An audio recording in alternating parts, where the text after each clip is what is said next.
The views and opinions expressed by tonight's guest and topic of discussion do not necessarily represent the official policy or position of Spaced Out Radio, Spaced Out Saturdays or Sundays, SOR Media, its hosts, syndicated carriers, or anyone associated with this broadcast. Any rebroadcast, reproduction, or other use of this broadcast or podcast without the expressed written consent of SOR Media is strictly prohibited.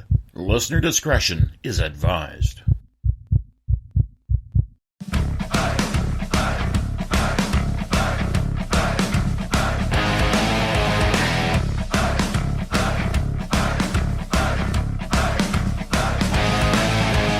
Are you experienced? Then come own the night with us.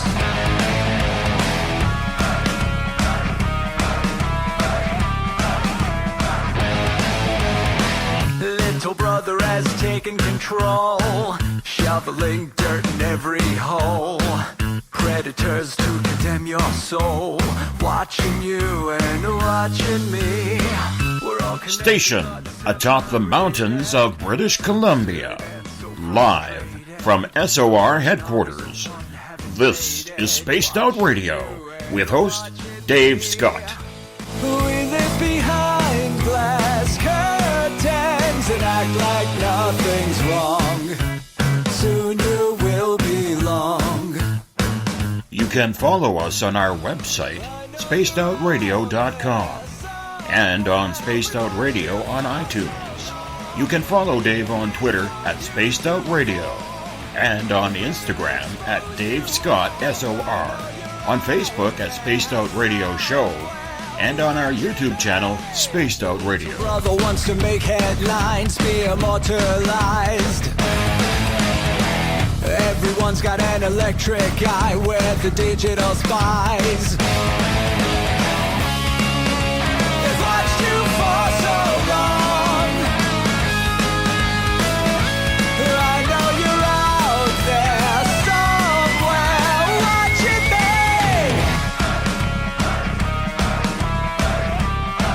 me. Buckle up, space travelers.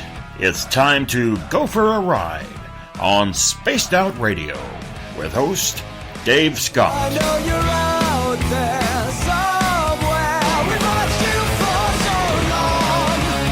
Wait for you to fall. We'll expose you all. I know you're out there somewhere watching me. Little brother wants to make headlines, be immortalized. We are back. Yes, it is Monday, March 26th, Tuesday, March 27th, if you're on the East Coast or across the pond. And this is Spaced Out Radio. Hope you had a great day and night. I am your host, Dave Scott, back in the captain's chair, live from the Great White North in the Caribou region on top of the snowy mountains of central British Columbia. I am goosebumping. I am so excited to be here. Literally, if you're on camera, you could see it right there. And we are at SOR headquarters. We are 150,000 strong nightly on WQEE 99 Rock the Key down in Noonan, Georgia, home of the Walking Dead. We are live as well on the United Public Radio Network, 107.7 FM in New Orleans and over 160 countries around the world. We are also live at spacedoutradio.com, Spreaker, The Fringe FM. And if you're listening in on Revolution Radio, remember the Double R Machine is a donation station financed by you, the valued listener. Head on over to revolution.radio and donate today. We're all over social media. Hanging out with me tonight, Bazooka Joe in the studio. He's brought some good quality Canadian beverages. We're on Periscope.tv live, Twitter at Spaced Out Radio. Give our Facebook page a like, Spaced Out Radio Show. On Instagram, you can follow me at Dave Scott SOR.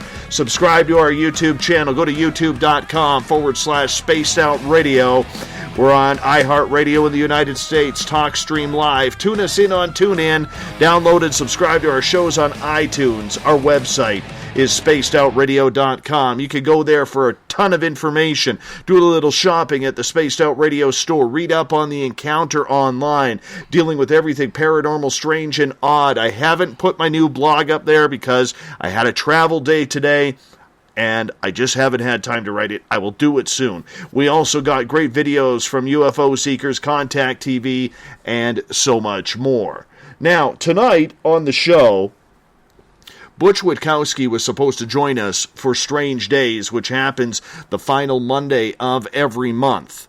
However, about 35 minutes ago, Butch called me in an absolute panic. He all of a sudden felt really deathly ill. And that's about as far as I'm going to go with that conversation. But he was like, dude, he's like, I think I got to go to the hospital. So let's send some thoughts and prayers to Butch on trying to get a little bit better here, because Butch loves this show. We were talking about it on my drive back through the mountains back home to the SOR headquarters here. He was pumped up. We had a great show planned to talk some Bigfoot. We were going to talk some UFO Con from this weekend. We were also going to get into some of the strange and other oddities revolving around cryptids that have been seen. We're going to have to delay that 1 month. So I do hope that you guys can fully understand. Butch got really sick, and, you know, we want to make sure that he gets better very, very quickly. So we have a show to do. The show must go on, and frankly, I'm running off of about 3 hours and 20 minutes sleep. So I'm going to break down what happened before I bring on our guests, Eric with a K, the Awakening Man, who was at UFO Con 2018 this weekend, and our resident independent journalist, Everett Thiemer, where we're going to go over a bunch of topics tonight. And we're going to go right off the top of the head. Literally, we have nothing planned tonight. So we're going to go with that. But I just want to say, like, in regards to the UFO Con, this was my day. Stephen Bassett was the final speaker last night, and instead of going his scheduled hour and a half, he went 2 hours and 45 minutes. Well, then we had to hang out, and he went on stage at about 9. Then we all hung out because, I mean, nobody wants to, you know, just let things go. And Eric with a K and I were hanging out amongst a bunch of other people. And by the time I got to bed, or back up to my room to pack, it was about 2:15 in the morning. So I decided to pack up and make sure I had everything, didn't forget anything, everything was there.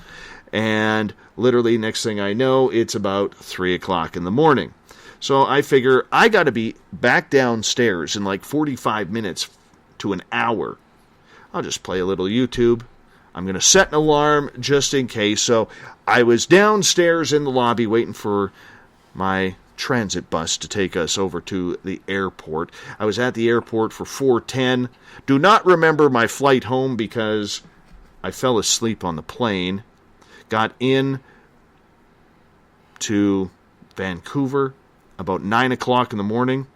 Could not find my way to the parking lot where I have to take another transit to get to my vehicle. Finally get to my vehicle and start getting out of town. And as I said to Everett earlier today, I said this is going to be the Monday morning of all Monday mornings, where I'm going to run into a bunch of traffic construction, because here in British Columbia, we have this innate ability to only do road construction during high traffic areas. I mean, we can't do it at night when no one's on the road. Oh no, that's just too simple. Way too simple. We have to do it in the middle of the day. I encountered at least 9 construction sites on my way home today. I got stopped at 3 of them. 9 construction sites. So, pick up the little guy at my parents' because he had a weekend with Grandpa and Grandma. We start heading into the mountains. Everything's good. And then construction site. Then at another construction site. And then I almost ran into a bunch of mountain goats on the way. You know where they are. Little hole in the wall called Spence's Bridge. And then I made it home about 5:30 tonight. Ate some dinner. And then went to lay down for an hour. So literally I'm running on about 2 hours I'm going to make that 3 hours and 20 minutes sleep. Maybe 3 hours and 40 minutes sleep. I'm tired. I am tired. But nonetheless, the show must go on. Wasn't expecting Butch to get sick, but we got a show. We got a show. I want to say hello to Everett Themer and Eric the Awakening Man, or otherwise known in SOR parts, Eric with a K. Gentlemen, thank you so much for being with us. Really appreciate it. Hey, guys. Hey, what's happening, Everett? Hello, Dave. We're gonna have a good time. Just too bad Butch couldn't be here, but we're gonna have fun tonight. Absolutely, you're absolutely correct. Once again, we want to wish Butch Witkowski a speedy recovery, because he got real sick real fast and had a temperature of about 103, and he was feeling great about 40 minutes before showtime. So we got to make sure that he is doing well. Now, Everett, unfortunately, you could not make it to UFO Con, but you were at... Yeah. Do you remember last year's nightmare in Provincetown, Pennsylvania, or Provincetown, Massachusetts? Oh, how could I forget? That haunts my dreams. Okay, why don't you, just so we can warm up, because this is going to be a positive show, very positive show. Why don't you give us a little taste of what happened there? Oh, well, that Paracon was very interesting. I mean, we arrived there and, well, for the most part, we were kind of ignored, and the turnout was very low. And for the most part, I would say we stood in a conference hall just talking amongst ourselves while nothing really went on around us. They had a few speakers that drew some attention and some audience, but it really was very low-key and I would almost say unattended, unpopular. Well, could we also say that they had announced every guest at that place except us? Oh, yeah. That was I kind of forgot fun. about that. That was kind of fun. That was kind of fun. I'm not going to lie. That was kind of fun. And so for those who don't really know, we literally had... we went to this Paracon last year, which we were invited to. And we had traveled the furthest away from any speaker that had been there. And they didn't even invite us to the guest dinner. And nothing. We got nothing. I mean, it sounds like sour grapes or whatever, but when you're traveling like 3,500 miles to go to a Paracon because you're asked to go, you at least expect your name to be in the list of guests in the magazine article about it, rather than saying, and some people from Canada will be attending. And let's not forget, did you and Eric not help set the event up, the tables and things, to begin with when you guys got there? Preacher did, yes. You guys arrived Preacher there. did. You guys arrived there a little bit before I did, and I know that it'd kind of been part of the setup crew. Yeah. And with the setup crew, he also wanted to charge you guys entry for helping set up. Yeah. So here, our team, nobody else in the entire place, his own volunteers didn't show up. So the Spaced Out Radio guys help him set up all the tables and the table dressings and everything. And then he had the nerve to come up to me and say, by the way, your guys need to pay if they want to come in. And I said, are you serious? They just helped you set up. Your own volunteers didn't show up. That's the way that one went. Just to give you a taste. We won't be going back there anytime soon. I'd love to visit the place. Provincetown, Mass. is gorgeous. Gorgeous. But I could tell you this. Yeah. Any further Paracons, we will not be attending there. And I have no problem in saying that publicly. Even though I know you had a little bit of a crush on the paranormal gangsta. Oh, don't spread that stuff around. I know. Don't make up things. Oh, I'm making that up. I'm totally making that up.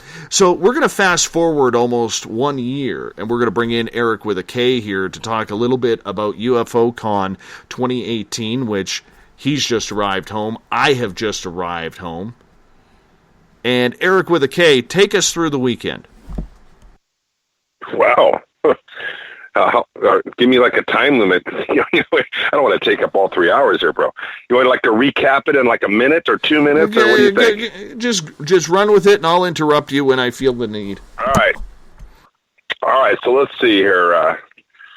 We got there Friday, and it's a nice place. There's a little restaurant bar there called Houlihan's. So I went in there, and I'm kicking back, and then I think that's where you walked in too, right? Didn't we meet right there, or was it in the hallway? I can't remember when we first ran into. I'm not going to lie. I don't feel shame about this. It was in the bar.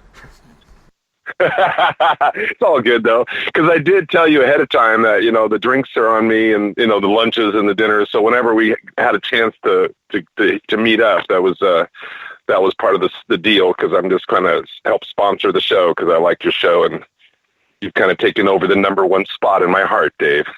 Thank you so much. Thank you so much.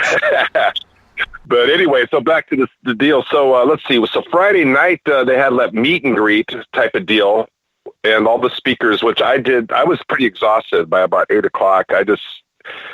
Fortunately, I've met all the speakers in previous conferences, and I just figured I'm going to save my energy and go to bed early, and then wait on Saturday and Sunday.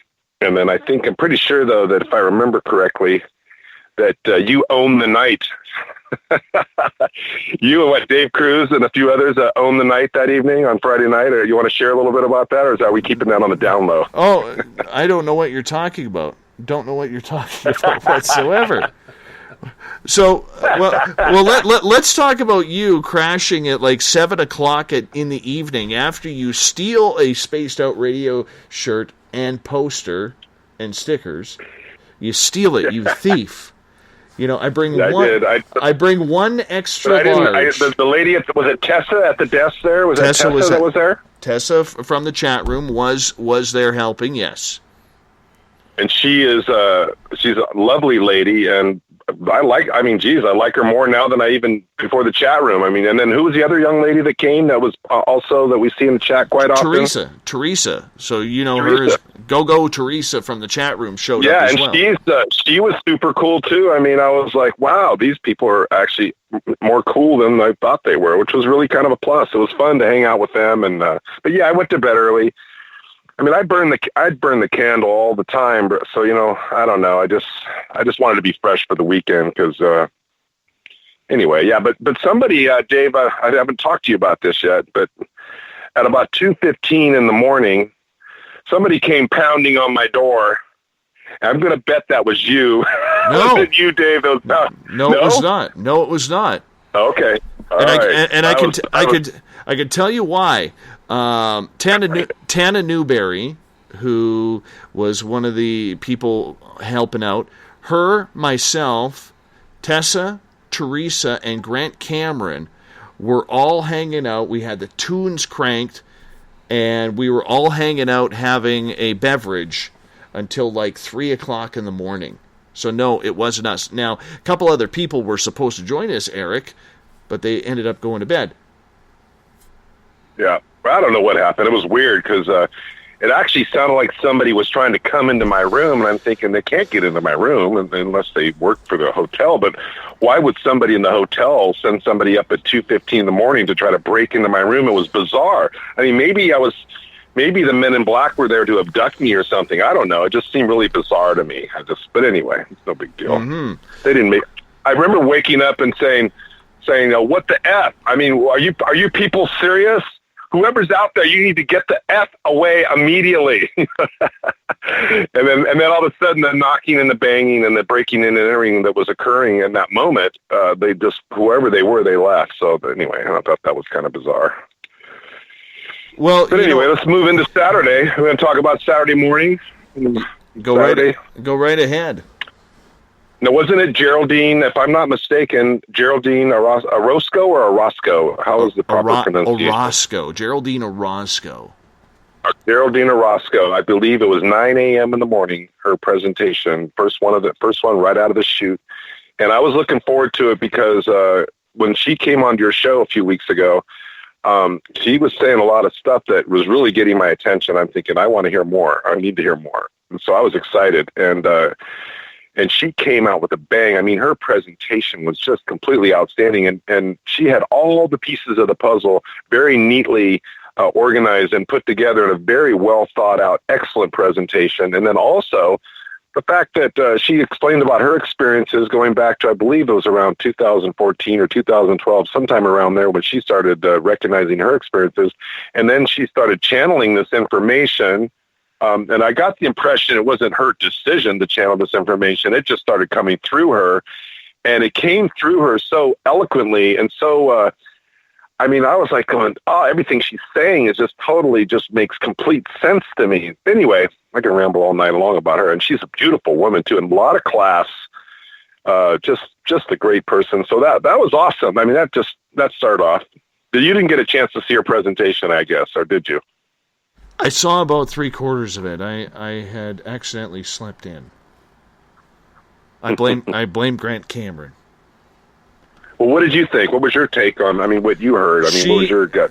She is just, you can tell when a person is honest. You know what I'm saying? And I think everybody who is listening out there can tell when they're listening to an honest person, whether they're brand new in front of them and they've never heard them before, or whether they are, someone who you've heard years over years. You can tell when they are there and what kind of stories they are wanting to tell. You can sense the BS is what I'm trying to say. And there was nothing with her. I mean, the way she opened up about her abductions, about her experiences with, hybrid children, and meeting up with her own hybrid children, and all of this just coming out the last number of years. It was, and for people that haven't heard about hybrid children or haven't studied it, I mean, I've heard quite a few people talk about this, and I believe it. I mean, I don't care if someone wants to think I'm a nut for believing it, but based on my research, I think these people are being completely truthful.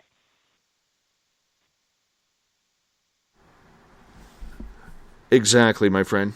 You got that pinned. So we had a good weekend. We're going to get more into it. I want to get Everett in here for a second. Everett, do you see the importance of any of these paracons, UFO cons? And if you do, where do you see their role in the way things are going with society right now in the alternative field? I think they serve a role, and I think they can serve an important role. It really depends on how, kind of like we talked earlier, how it is set up, how it is run. There are some paracons out there that are more of just a festival or an excuse to get people together and get them in front of some vendors who are trying to sell some things. But when you have them like this, where new and important information is being talked about and discussed along with the other things, I think that serves an incredibly important role. And there are probably a lot of people in the mainstream that look at these like, well, we don't need to worry about that. We're not going to pay attention to that. But every time a little bit of information trickles out through these things, that is a huge benefit to the community. So I think that, like I said, it really depends on how they're run. But conferences like this, I'm going off conjecture because, I didn't get to make it. But everything that I've heard from this one, a lot of really good and important information came out of it. So something like that is definitely a benefit to the community. But Everett, it also shows the importance of the quality of guests that you get. I mean, this Paracon had some phenomenal guests who are the top of their field. Stephen Bassett, Grant Cameron, Melinda Leslie, Daniel Sheehan, David Abdare Skyped in, George Norrie Skyped in. There were the who's who, the cream of the crop of this field when it comes to UFOs. Now with Paranormal, we do see a lot of these television people coming on in, and you go, as well as you go to the East Coast especially, it's like this group of television people, they go from conference to conference to conference in a different city, and they have this giant ball of groupies that follow them from city to city to city every weekend. I mean, we saw that firsthand. It was hilarious. What's the difference? Exactly. Well, like I said, I think some of these are, especially the paranormal ghost kind of conferences, I think that they have that entertainment, that dark feeling to them. Just like, we've talked often about the gangster, the paranormal gangster. They kind of attract that following. And it's very much like I don't want to say a Grateful Dead tour or something like that, but it's very much like that kind of feeling. Whereas I think with the UFO community, there are enough researchers out there doing valid research, and there are enough people with credibility really throwing their hat in the ring that they're beginning to, or I should say they have for a while, drawn a more serious look. And people are beginning to treat the events more seriously when they set them up. The attendees are certainly more serious about taking in, receiving, getting the information. Sure, you have fun and parties and little get-togethers and things like that. But at the same time, when it's time to get the information, people are very serious. And one thing I'd like to ask you is, was there any local mainstream media coverage of this, or how was it treated versus some of the other paranormal ghost conference kind of things? I did see some media there walking around on Saturday, not as much on Sunday, but I did see a couple of interviews away from it actually happening. Dave Cruz, on the alternative side, set up Beyond the Strange there, and he had all the guests, including myself, stop by and just chat away. But there were others there. Eric, with a K, did you see any reporters there as well? I did not. I mean, I was either in the conference rooms listening to the speakers or doing my own little private interviews, because we can go on and on and on about that. But I met this one kid. I'm just going to go off the beat here for a minute. That was a D. Malay, and his family has been Freemasons, and he had the Masonic encyclopedia. And anyway, I got to talk to him for 2 hours and really got an eye-opening bit of information, and it opened up my mind about really what's going on with Freemasonry and all the lodges and so on. So I felt like I got a good education. But no, I was doing my own thing. You saw me bouncing around, and every now and then we'd meet in the restaurant and have something to eat and have a drink and chat, and then we're bouncing over here and bouncing over there. So it was a lot of fun, man. I had a great time. Everett, I can say this. It was a night and day from what we experienced a year ago in Provincetown compared to what this experience was with UFO Con. And I want to say a big thank you to Lorian Fenton, who put on this event. And Lorian was absolutely incredible and very excited to get me there and a lot of people there. And, I mean, you walk in the hallway of the hotel, and it was like a... when you go to, you see like these Hall of Fame ceremonies where all the movie stars or all the athletes are just kind of hanging around and mingling with the public and all this kind of stuff. That's what it was like. It was totally like that. In one corner you'll see, Melinda Leslie or Steve Bassett or Grant Cameron signing autographs for people, and in the other corner you have people such as Preston Dennett or Misha Johnson, chatting with ordinary, regular people. And I think at times we tend to forget that they are just ordinary people. You know what I'm saying, Everett? Yeah, I can see that. I think when you see them on TV and you read their works, in a way they are, they are public figures. They are authorities on what they're talking about. So it can feel like they're maybe, I don't want to say celebrity, because in the grand scheme, none of us really are celebrities, but I can see how, it would be nice and interesting to see them in kind of a laid back setting like that in the evening and just see them as real people. So, Eric, when we started through the weekend, I mean, it was just power speaker after power speaker. It really was. It was, and it was the first time I've ever heard Daniel Sheehan speak, who's a brilliant lawyer and has been involved in this disclosure movement for a long, long time. And his talk on the legal perspective, the plausible deniability, and all the politics involved, that was, I don't know if you got a chance to hear that, but that was fantastic. And these people are very cool. I mean, it's what was great about this conference. There was probably, I would say, maybe 100, 120 people, or maybe more, depends, but in the room at one time listening to the speakers. And then after, the speakers would stand on stage for a few minutes and talk to people, and then they would come out into the lobby. And, that lobby there where we stayed was fantastic because you had several couches right by the window, and then you had some other private little areas you could sit. So people can kind of gather and hang out and talk right there next to where the conference was happening. And then you have the vendor room, which was really cool. And it was just very intimate, and it felt almost like a family gathering, like if like a Thanksgiving or Christmas kind of deal where everybody, even though most of those people that were there, maybe they didn't all know each other, but the vibe and the energy and just the connection, we were all on the same page as far as our thoughts and whatnot. So I don't know, you know what I'm talking about. It was great. There was just nothing but good energy there, I thought. Yeah, you're absolutely right.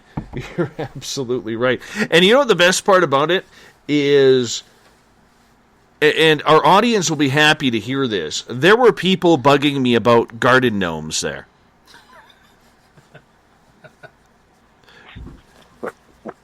Your audience, I'm blaming you for all of this. There were people there bugging me about garden gnomes. People who I had never met walking up to me. Coming, hey, what's with the garden gnome thing? Are you kidding me? This is all your fault out in the chat rooms, especially the people in the chat rooms and the jerk sitting beside me who planted a garden gnome in my house somewhere. All right? No, I have a conspiracy theory on that. I think that maybe Tessa and Go-Go, as a little joke, were kind of spreading stuff around, and then these people that were coming up to you, they'd gotten tipped off by Tessa and Go-Go. It could very well be. That might have been. Everett, do you understand my torture and my pain on that one? I think it's time you face your fears. We need to address this and solve it and get you over them. No, I am not going to address the fear. I think every listener should send you a gnome. Why? Why would you taunt people that way? Why would you taunt people that way? Because when I come up there, I want to see your lawn just covered with gnomes, all facing the house, looking in your window. I think it's time you get over this fear. You realize you just gave Bazooka Joe beside me a great idea, and he might actually pee a little bit because he is laughing so hard at that statement right now. Excellent. I'm going to have to borrow one of your guns, Bazooka Joe. Even though there's a rumor on Twitter that I am anti-gun. You like to shoot them. I do like to shoot them. I may have to borrow one.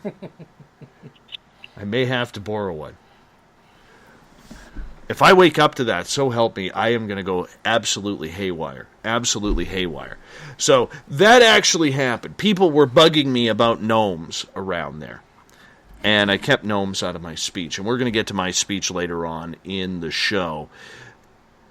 Eric, besides Geraldine, yes, who really impressed you with their speech?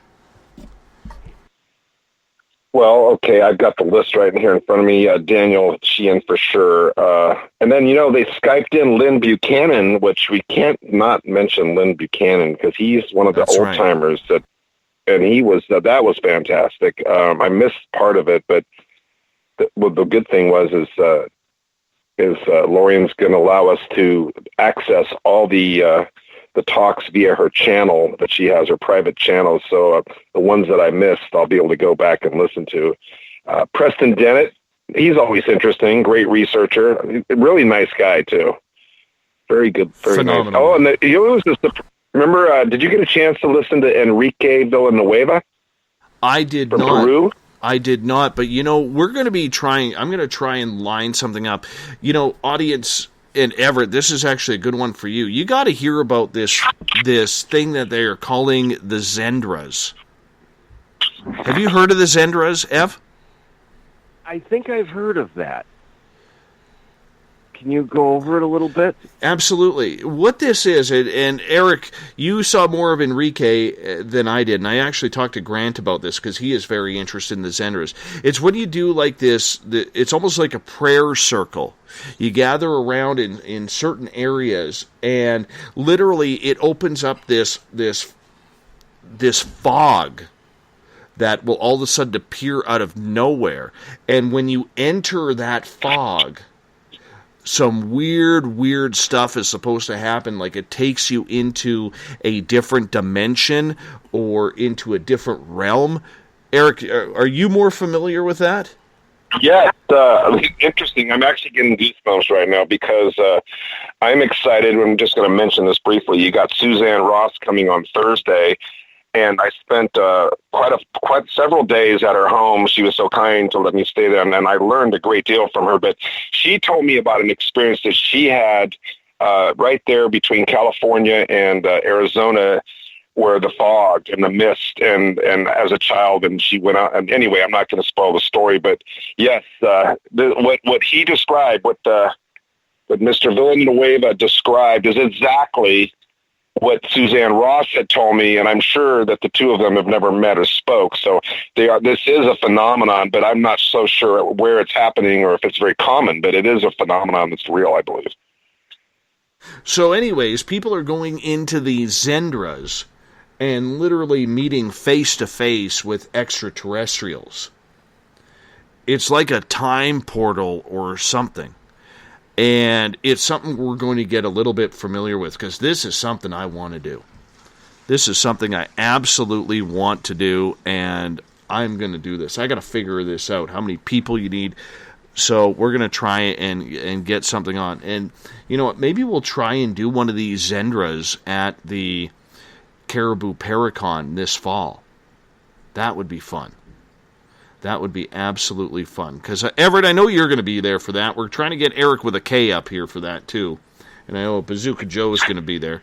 We got to try this thing out. We definitely have to try this out. I'm thinking I want to go out in my woods into one of the clearings and try this. Just to see what happens. How many people do you need to do it? I don't know. I really don't know. I just heard this expression. Grant had mentioned it the last time he was on the show. He had mentioned it, and then I didn't think anything of it. And then I had a conversation last week with Melinda Leslie, who started talking about these Zen-dras, and she was like, dude, they are a trip, a serious trip. And I was like, oh, okay, well, I still didn't understand it. Well, I learned a little bit more this weekend. I mean, this is some serious stuff where you bring up the vibration and the energy of, and basically open up a portal. And these beings on the other side will tell you what to do. Or they will send one through to come gather you to walk into this fog. It is trippy stuff, man. Trippy, like people would say you'd have to drop a lot of acid in order to get one of these highs, but people are doing this now, and this is one of these crazy things that's just popping up, these Zen-dras. It's insane. That's what I was wondering, because I thought the little bit of information I had about them, I kind of pictured them as almost like a drum circle kind of thing. But I really want to try this now. I'm just afraid that this isn't going to be kind of like one of those trends like, in the 70s when it was very popular, or the idea that when somebody died, within an hour or two of them dying, they would call you on the phone. This isn't going to become one of those trends or fad kind of things, is it? I don't know. I mean, there are people, and there are very few doing this, but they are doing this around Mount Shasta, quite a bit, and the energy is very, very intense, and it's all positive, it's all knowing. But Zen-dras, if you want to look it up, it's Xendra, Zen-dra, Xendra. You know, Okay, Dave, I'm going to invite some people over this weekend. Oh, absolutely. Yes, well, Eric. let me clarify. I don't know if you're spelling it right, because I'm looking at it right now on the internet, and it's Zendra. Because Grant, I didn't know this, but Grant Cameron talked about this also. Are you aware of that? Yes. Yes, I am. Okay, I didn't know that. Okay, I guess it could be. I guess it could be used both ways, my friend. Okay, my bad. Yeah, I'm just looking it up on Google too. I guess. You're right. Yeah, I do see it spelled here. Portals and Zen-dras. Yes, Earth Mystery News. You're right. Yeah, this stuff is strange. This stuff is strange, man. I got to check this out. Maybe that's where Carl is coming in. Maybe that's where. Maybe that's what Bigfoot uses.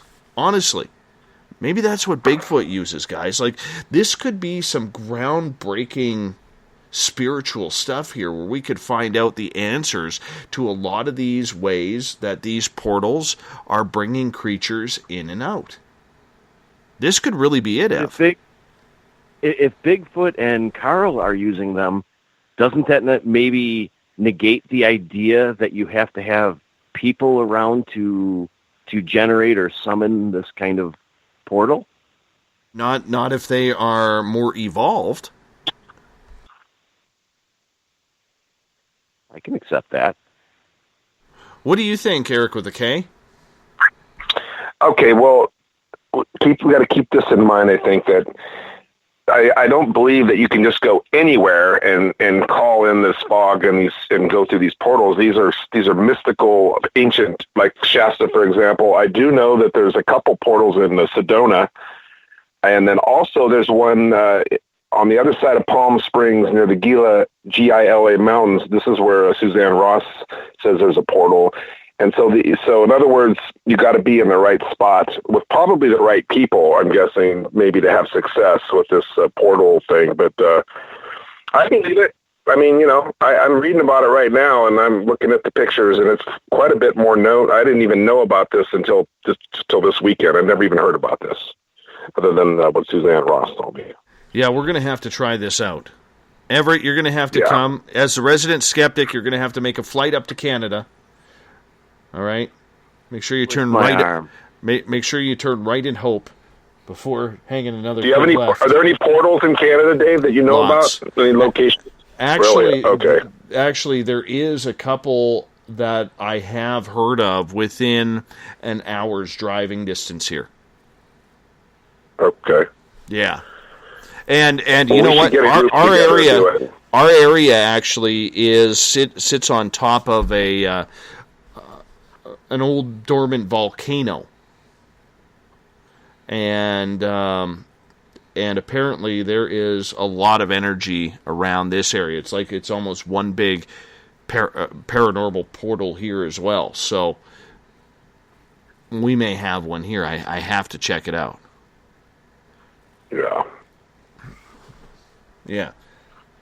But I think it's easier for you, Dave, because you're an experiencer, but I don't know about Everett, but I'm not an experiencer, at least not that I'm aware of. I don't know that I would quite have the guts to want to just voluntarily agree to go into one of these portals. I think you've already kind of gone through that threshold, but I might be a little careful personally. I just don't know if I want to go in there and see these creatures and experience these things. I don't know if I'm ready for that yet. Yeah, Bazooka Joe and I are going more in. than ready. Everett, I'm jumping in right behind you. You come. Maybe in front of you. We got Bazooka Joe here. He's in. And Mrs. Bazooka Joe is on Periscope saying, "Oh, not my man. Not my man." But he's sitting here nodding. He's coming. So you, me, and Bazooka Joe, Ev, we're doing this. I'm in. We're gonna check out this Zen-dra. And Gail's like, send someone you don't like. No, Gail, because if it's real, we have the ability to report on it. That's the beautiful part. Do we pack a backpack? Do we take a lunch? What happens when you? I don't know. Go in there. I don't know. I really don't know. You know what? I can say this. If I'm not coming back, I'm bringing clean underwear and maybe some snacks. But as long as it's not like that salted granola, that's terrible stuff. Who eats my snacks are based on bacon. Well, that's fine. That is allowed. I worry about people who eat that salted granola stuff. I really do. I worry about them. David, are you remote viewing me, Dave? Because I literally have a bag of it next to me, and I've been munching on it while I've been on mute. I'm not kidding you either. Are you kidding me right now? I'm not kidding. I've got salty trail mix sitting here right next to me with little nuts and raisins and things like that. Salty trail mix is okay, but the granola bars that you buy that are all salted. I mean, like, why not just take the salt shaker and stick out your tongue and let it go? Yeah, I agree. I don't go there unless I'm really, really hungry and I just need like an emergency snack. Nobody should go there. Good, but I like a little salt on the trail mix. That's fine. We'll bring that. Bring the salted trail mix. Eric with a K, you stay on the other side when we'll put a rope around us three while we wander in. So in case you got to try and pull us out, just hook it on. Just hook it onto the tow ball on the back of my truck and just floor it if we got to come out. No, I'll do what I do best, Dave. I'll periscope it. I'll periscope it live, and then if there's like 3 hours of missing time or something, it'll all be documented. We'll be the first ever to document a live portal, entrance and missing time. And then as you guys come out of the portal, I'll be there and I'll interview you, and that'll be disclosure once and for all, right there. Bingo. I think that would be great. Ev, are you in? I am definitely in. That's a man of excitement right there, Everett Themer. A man of excitement. I think it's going to be a blast. We're going to have to try this. I got to figure this out because we're going to have to do this at the Caribou Paracon this year, September 28th to 30th. Got to find out more about these. Is Grant Cameron still in Canada? He was flying back today, flying back tomorrow, I believe. He's flying back. We got to get him in this, too. He's an experienced Zen-dras guy. We got to get him involved. Well, Grant will be our keynote speaker at the Paracon, and I know he'll be game. I definitely know he'll be game. But we got to get this portal thing going. We got to start researching this. We got to start researching it pretty hard. Speaking of Grant, what did you think of the tag team of Melinda and Grant about breaking down the entire process of the To the Stars Academy on the way to disclosure? I liked it. And then also Sheehan there was like 3 or 4 people that talked about the whole, and then also Bassett talked about it extensively that last 3-hour speech that he gave at 9 o'clock on Sunday night, which was quite fantastic. But yeah, these guys got to figure it out. I'll tell you, it was kind of cool because after Grant gave his talk, he was staying on the same floor I was. We're getting in the elevator and I never really had a chance to really chat with the guy ever. And so I just started chatting with him, and I told him a few little stories, and he's telling me his stories. And then we got out of the elevator, and we're up there in the hallway, and we just stopped and started talking. And both of us, I think, intended to just go to our room and get something and go back downstairs. But we ended up talking for almost an hour, and it was great because he was telling me things, and I was telling him things, and we were kind of sharing like inside intel. And what was cool about Grant, which I didn't know, what a brilliant guy this is. He's got probably like 100 people out there that are like his contacts. And he uses these contacts as sources to get information because these contacts are more directly connected to some of these people. And then they give him the information, and then he researches the information. So I really like his style, and I actually have a lot more, not that I didn't respect him before, but I have utmost respect for him now as a researcher. People, when you listen to Grant, he's done his homework. I just want to say that. He's done his homework. And I thought it was very interesting that during Melinda's speech, some of the people, including Jim Semivan, who is basically the eyes and ears of the To the Stars Academy, saying that Grant is 80% correct on all of the information he is processing, and the other 20% he's damn near close. Wow. Yeah, and you know what? He's willing to kind of speculate a little bit, but he'd tell you, this is, I don't have any evidence of this. I have nothing to prove it. And Bassett was good at that too, is he would put out his theory, and he would say it very clearly. This is my theory, and he had the whole puzzle analogy, where we may only have anywhere from 20 to 80% of the puzzle, and that was I don't know if you remember that part of his talk. Were you in the room when he yes, talked? I was. Yeah, yes, I like that analogy. I like the analogy, but anyway, yeah, I'm just rambling right now because processing all that information for me is kind of exhausting. Because we're down there for 10 or 12 hours just in intense conversations and listening and absorbing and trying to digest it all. And I've only been doing this for a few years. So some of these guys that have been doing it, 10, 15, 20, 30 years, it's just like for you even, even your stories that you tell we'll get to your part later, but you were awesome. I just want to remind people, when we get permission, we'll post your speech or your talk. You were awesome, Dave. And I'm not just saying that because I'm on your show right now. You made everybody laugh. You engaged the audience. You got people to raise their hand, and you got people actually kind of asking you questions during your talk, which was kind of unusual, but it was cool because you would just handle it. You were just such a pro. And I thought, and then what's his name, Robert Perala, who was the MC, came up afterwards, and he was impressed too. I could tell because he basically said, "Yeah, not too often do we get speakers that come in, and then all of a sudden they just burst onto the scene." And he goes, "You're going places," but he's little does he know you've already been going places. But that's all good. You know what? We'll talk about my thing in hour number 2. But the one thing I will say about Robert Perala, he is a giant Coast to Coast fan. He thinks that, and good on him, he's very good friends with George Norrie and Tom Danheiser, George Norrie's producer for Coast to Coast. And, he knows where the number 1 seed is. Let's just say that. But for him to say, tell the crowd that they just watched a home run being hit. Yep. It was. That didn't hit me until after. But we'll get into that in hour number 2 because we're only a couple minutes away from the break here, guys. But all in all, Everett, I want to bring you back in here.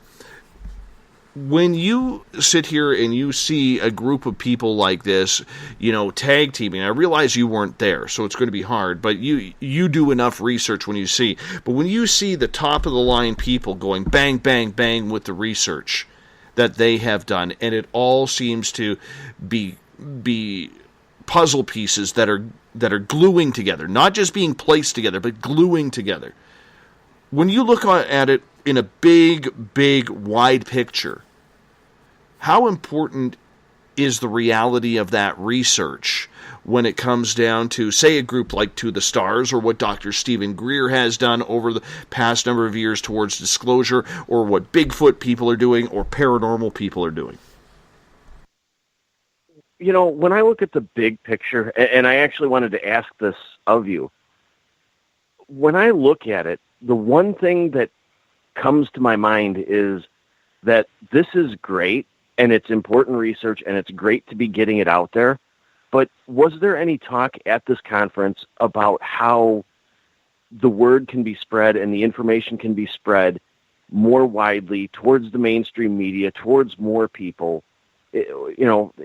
Was there any talk about how, I hate to use the term marketing, but in a way, it kind of is. Was there any talk of plans of that, or how the word can be spread?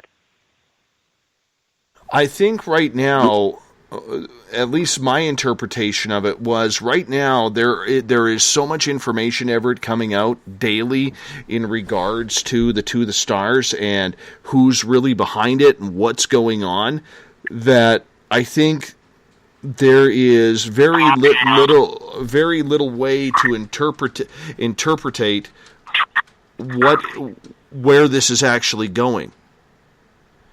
And it becomes clear, like this is an ongoing, revolving story every day. Absolutely every day. And I don't know, Eric, do you see things different? No, well, actually, the first thing when Everett was asking the question that popped into my mind, which Stephen Bassett is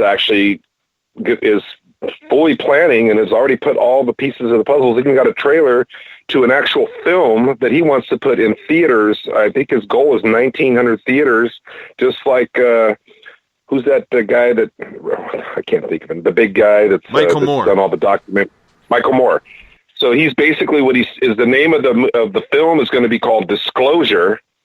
And I don't know if you saw his little trailer that he ran, was pretty impressive. And so he's looking for funding, obviously. And he's once he gets the first 100,000, I think their goal is like 600,000 or something like that. But once he gets that first 100,000, they could take it to the next level. They've already got the editors, the producers, the directors. I mean, he's got, with his connections, I'm really looking forward to that, because I thought, okay, well, Stephen Greer did his thing great. There's been a few little kind of mini disclosure type shows or movies that have come along, that documentary series. But I just get this feeling that Bassett, I really started liking that guy a lot as every day went by, and then I'm listening to his presentation. I really think he's going to really knock it out of the park when this film comes out. And then I think that people that are really looking for more meat and substance and really want to see more of the puzzle be, assembled, this will be the film that's going to do it. All right, guys, I'm going to get you to hold on here. We have Eric with a K, the Awakening Man, and Everett Themer in with me tonight. Butch Witkowski called in sick, so we are going to be having to do this show tonight. We're talking about UFO Con 2018 that I just got back from. Everett didn't attend. And Eric with a K is just back from it as well. We're going to get more into it and my speech coming up on Space Out Radio in hour number 2. Find your escape where time has no limits. It's about living today and cherishing the heritage of yesterday. A spirit of adventure for what is new, with the nostalgia of the past. Your timepiece is a reflection of who you are. Life surrounded by beauty from the world around us to the soul within. EscapeWatches.com. There is no time like the present to enjoy your escape. Use promo code SMF2017 for your 20% discount today. Lorian Fenton here, SOR listeners. Join me at UFO Con 2018 in South San Francisco, California, March 23rd through 25th, where 14 presenters discuss all things disclosure, UFOs, and aliens. Stephen Bassett, Grant Cameron, and Melinda Leslie address disclosure. Preston Dennett will present Inside UFOs. Your Dave Scott and Lynn Buchanan tell of amazing alien contact. Get tickets at caufocon.com. The freedom to post what you want, when you want. That's the social media freedom you need. Social Media Freedom is the free app in your app store. No need to worry about going to jail or being shadow banned any longer. It's the freedom to say what you feel. The freedom to know Big Brother isn't watching.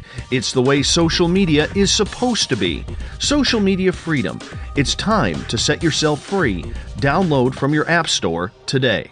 Coming September 28th to the 30th, it's our first annual Caribou Paracon, put on by Spaced Out Radio and the Canadian Society of Questers. 3 days of paranormal, supernatural, and spiritual knowledge in the beautiful 108 Mile Ranch, British Columbia. Tickets are $150 Canadian for the event, being held at the Spruce Hills Resort and Spa. Come watch our featured speaker, Grant Cameron, along with Lorian Fenton, David Weatherly, Ross Allison, and more. The Caribou Paracon, celebrating everything paranormal. Hey Space Travelers, it's Joe Roop, your host of Spaced Out Saturdays. Come join me as we explore the realms of the paranormal, the esoteric, and everything in between every Saturday night at 9 p.m. Pacific, midnight Eastern. You know the truth is out there. Don't get caught sleepwalking. Come join Spaced Out Saturdays. That's every Saturday night, 9 p.m. Pacific, midnight Eastern, right here on SpacedOutRadio.com. Psychic Sundays, spiritual communication, ET contact, Sasquatch in your backyard. We will have it all on Cosmic Passport with me, Elizabeth Anglin. Each Sunday, starting at 9 p.m. Pacific, midnight Eastern, at spacedoutradio.com, I will take you on a journey of enlightenment. The goal is learning from the soul on out. We'd love it if you joined our experience, Cosmic Passport, heard Sundays at spacedoutradio.com. 365 days a year, we're in the field, investigating UFO sightings, talking to alien abductees, and visiting secret military locations like Area 51. We're UFO Seekers, official partner of Spaced Out Radio. Follow our daily search for the truth at ufoseekers.com or like us on social media. Catch us on Spaced Out Radio every third Monday of the month as we discuss Area 51, UFOs, and more. And also, don't forget to subscribe to us on YouTube.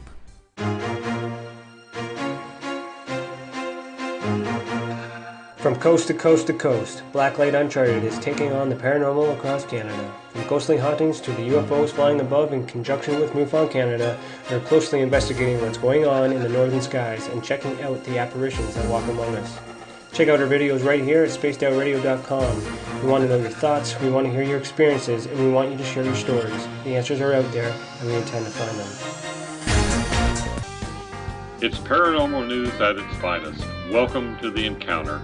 At spacedoutradio.com, The Encounter online is SOR's trusted news source for everything weird and strange going on around the world.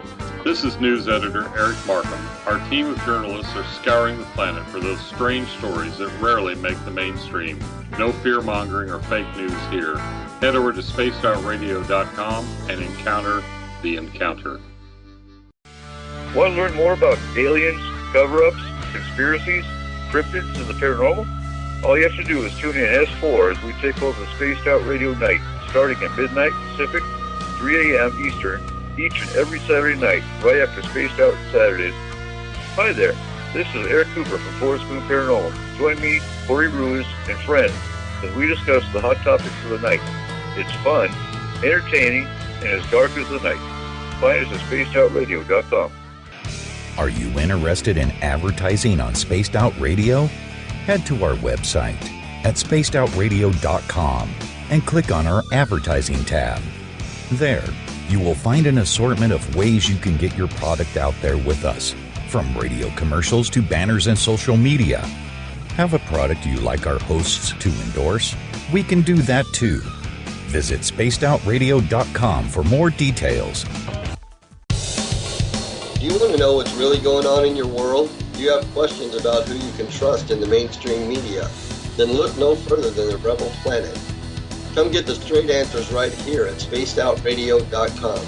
Join me, Jamie Sexton, creator of Rebel Planet News, as I fill you in on the stories behind the stories. All you truth seekers, be sure to tune in to Rebel Planet on spacedoutradio.com the third Thursday of every month. Hey, this is Canadian Paranormal Investigator Mike Moore. The third Wednesday of every month, I'll be teaming up with Dave Scott to bring you Ghosts of the Great White North. Each month, we will bring on guests from across Canada to discuss their ghostly encounters. Canada is a paranormal hotbed with stories you've never heard, so we're going to bring them to you. So get comfy on your Chesterfield, grab a donut, and join us, eh? The views and opinions expressed by tonight's guest and topic of discussion do not necessarily represent the official policy or position of Spaced Out Radio, Spaced Out Weekend, Spaced Out Radio Limited, its hosts, syndicated carriers, or anyone associated with this broadcast. Would you like to connect with us? Head to spacedoutradio.com for all your latest show info. And hit us up on Twitter using the hashtag SpacedOutRadio. Now, back to Dave Scott and SOR. Welcome back to the second hour of Spaced Out Radio. Tonight, I am your host, Dave Scott. Great to have you with us. Tomorrow night on the program, David Sarita is going to be with us. We're going to break down Area 51. We're going to break down UFOs and where ufology is going today.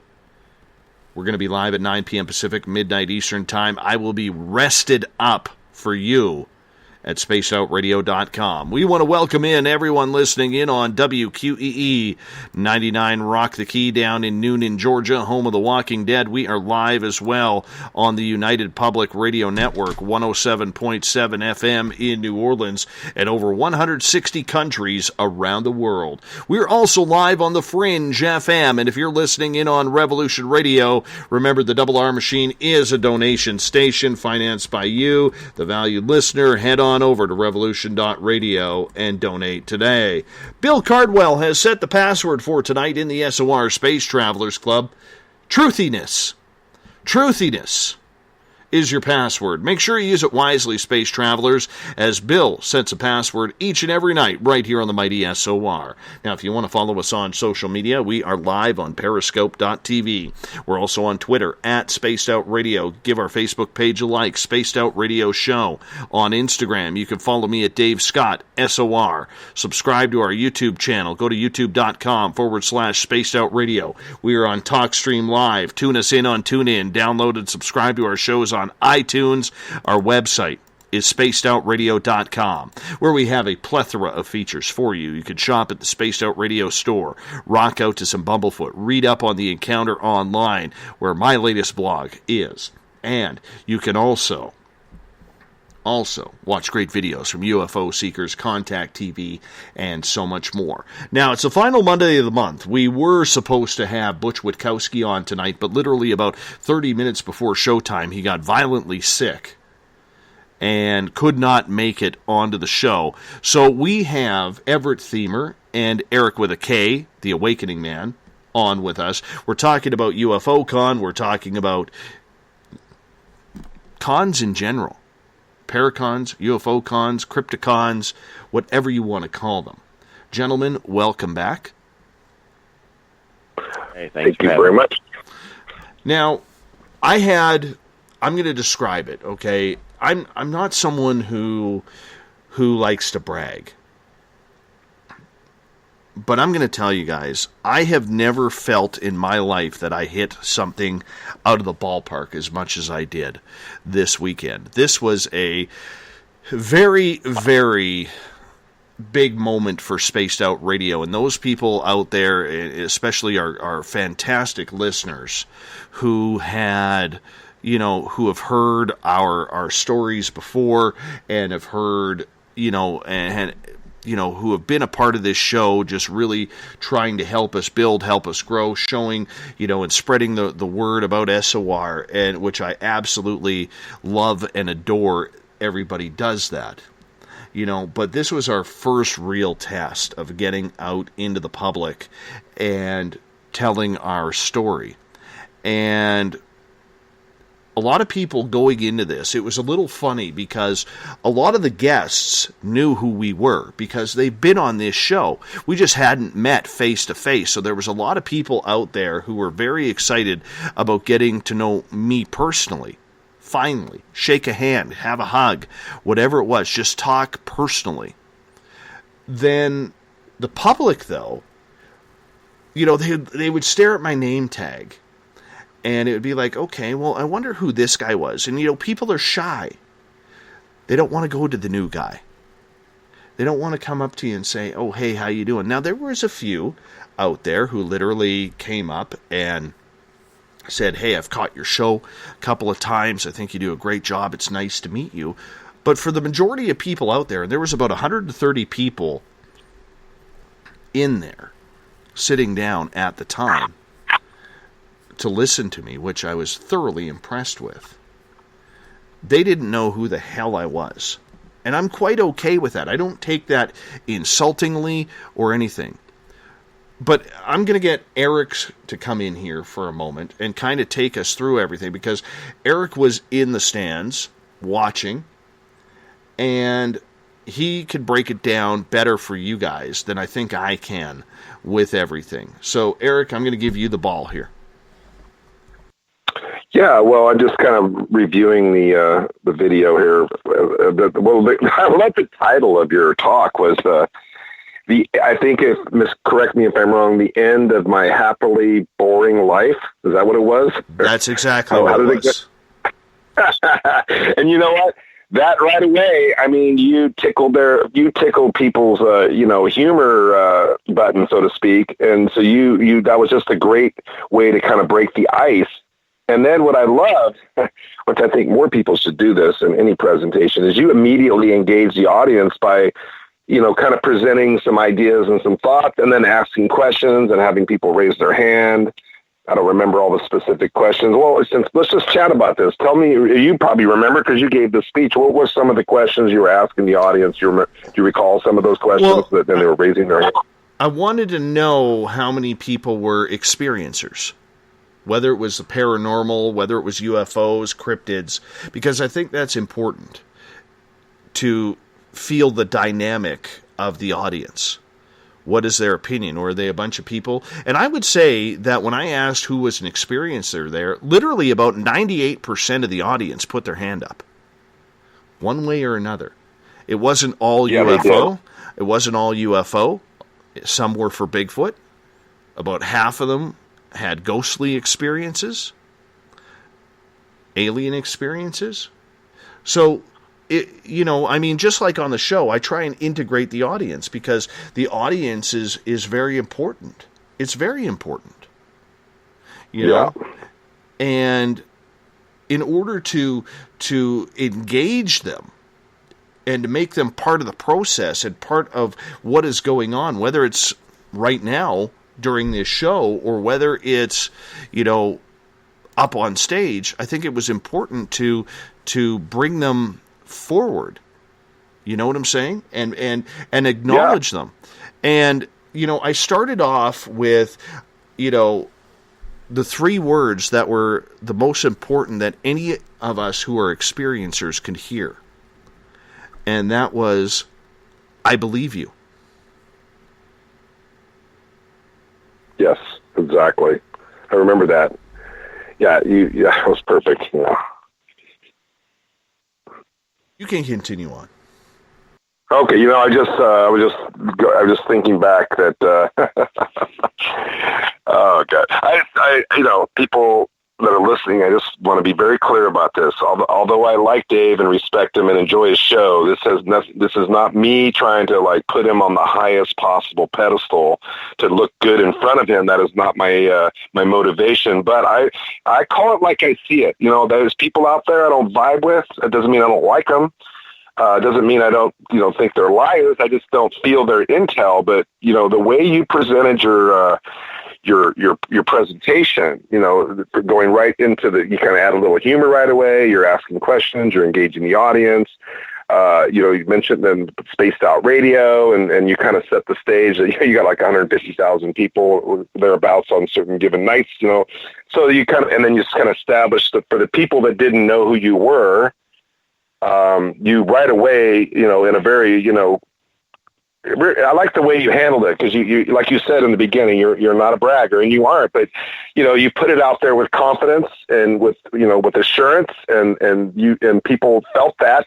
So I think right away they got tuned in. They're like, okay, we're going to pay attention to what Mr. Scott's got to say here. And then you started going into, and then you put a list on the, you had it very nicely done. What is it, like 6 or 12, 7, 8, 9, 10, 12 different types of experiences? Run those by me again, because I need you to refresh my memory. What did you put on the board there? Oh, goodness. I had... now you're going to make me bring it up, damn it. Give me a second here. Well, one of them was was something about, I don't know, it was something evil. It wasn't the angels. What was it? What was that about? I can't remember what it was. Shit. I'm just bringing it up here. Give me a second. Okay, yeah. This program takes a minute to bring up here.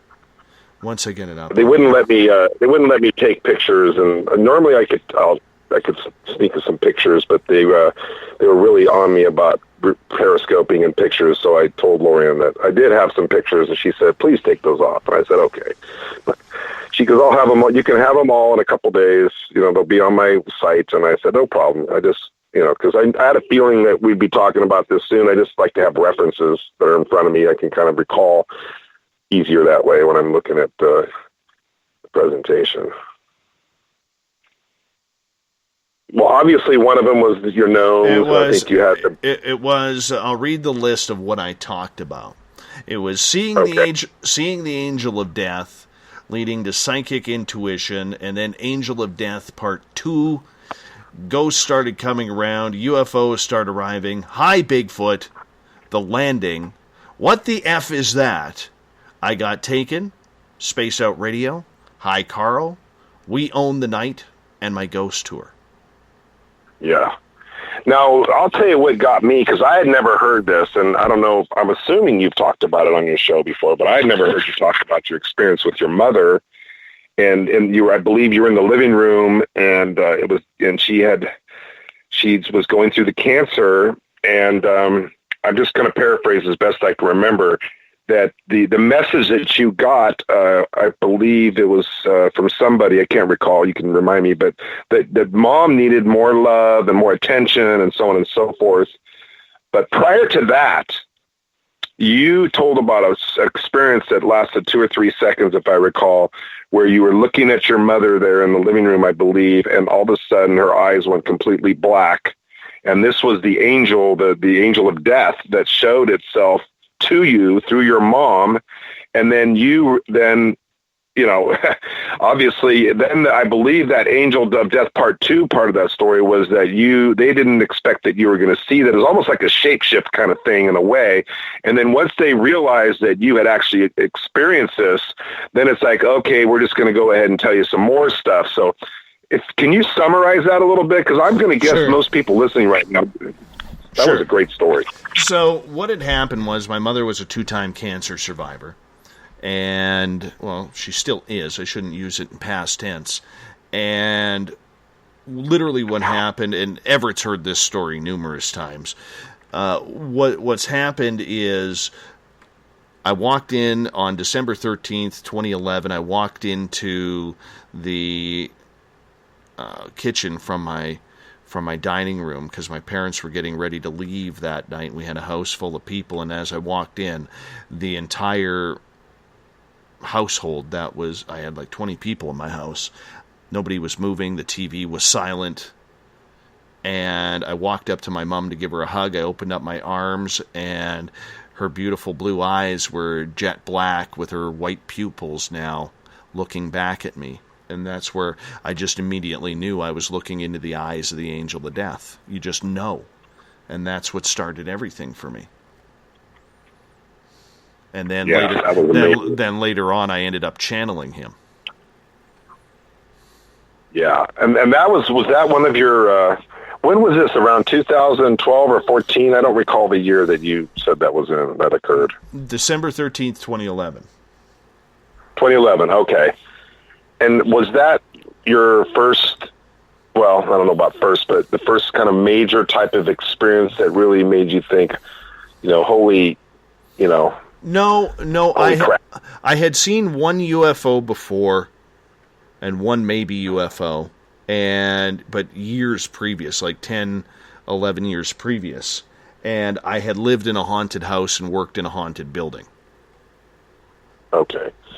But this was the first time that it was like more of a direct experience with a direct family member, and it was very impactful. I mean, I'm guessing that this was kind of the portal opening up for you. After that, if I remember right, in your presentation, it just opened up a slew of experiences after that.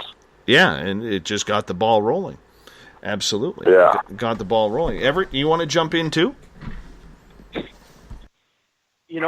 I don't know that I have anything to really add because I didn't get to see the speech yet, but I am interested in hearing about it. All right. I just wanted to make sure. Well, so you didn't let's feel... move past that mom experience, and then what was the next... I know I've heard that the mullet, Mrs. Mullet, that whole story, I think you just blew some minds with that, with seeing the Bigfoot and experiencing that a few times, and then did you not tell the story about when you're pushing your young son? I believe he was 2 or 3 years old in a stroller, and that's when the wood nymph came out of the woods. Did you tell that in your presentation? No, I didn't get to that one. So what my speech basically broke down was I had talked about the black triangles that came over my house that Linda Godfrey actually used in her book Monsters Among Us. And then shortly after that, we had the Bigfoot experience, which I went through, where I saw 2 Bigfoot within 100 feet. And then we jumped to 2014, where I was put in a white room and basically told what I could and could not do in order to research. And then we talked about the landing, where I had the UFO land 150 yards away from me, and the color of the blue cylinder that was standing vertical. And then we got in, I brought in Samantha Mowat. Now, the real cool part about Samantha Mowat was she spoke there last year at this event. And so many people in the audience were there last year and got to see Samantha speak. So they got her side of the story last year, and then they got my side of the story this year, which was really intriguing for them. That was cool. That was very cool. Yeah. That's the one thing I've noticed. Let me just cut in real quick. That I've been to, this is my second year tour of these conferences. And all the ones that I went to last year was at least 10 or 12 of them. I'm going to do all the same ones and again this year, but you do get to see a lot of the same people, and it's kind of neat because then you can catch up. But yeah, the whole I don't even cut you off, but it just was fantastic because you just very well, everything, your timing, and then as you introduce each story that you were explaining, and then the Teresa Mowat, I just could tell the audience was just completely engaged. And then you got a great sense of humor, so every now and then you'd make a little comment and everybody would chuckle. And I'm telling you, I mean, I listened to about 12 speakers, or at least this weekend. And I mean, other than maybe Stephen Bassett was kind of funny too, but you're a different kind of funny, which is cool too. I mean, everybody's got their sense of humor, but it made it great. I think it really got people really engaged in what you were talking about. Yeah. And you know what? We closed it, and, I kind of gave, let's see, I'm just going to go through everything here, because I'll be honest with you, it was a little bit of a blur for me. A little bit of a blur. This was the first speech that I had ever given without a script. I literally spoke an hour just describing events from pictures on my whatchamacallit here, my PowerPoint presentation. So right. This was very new for me.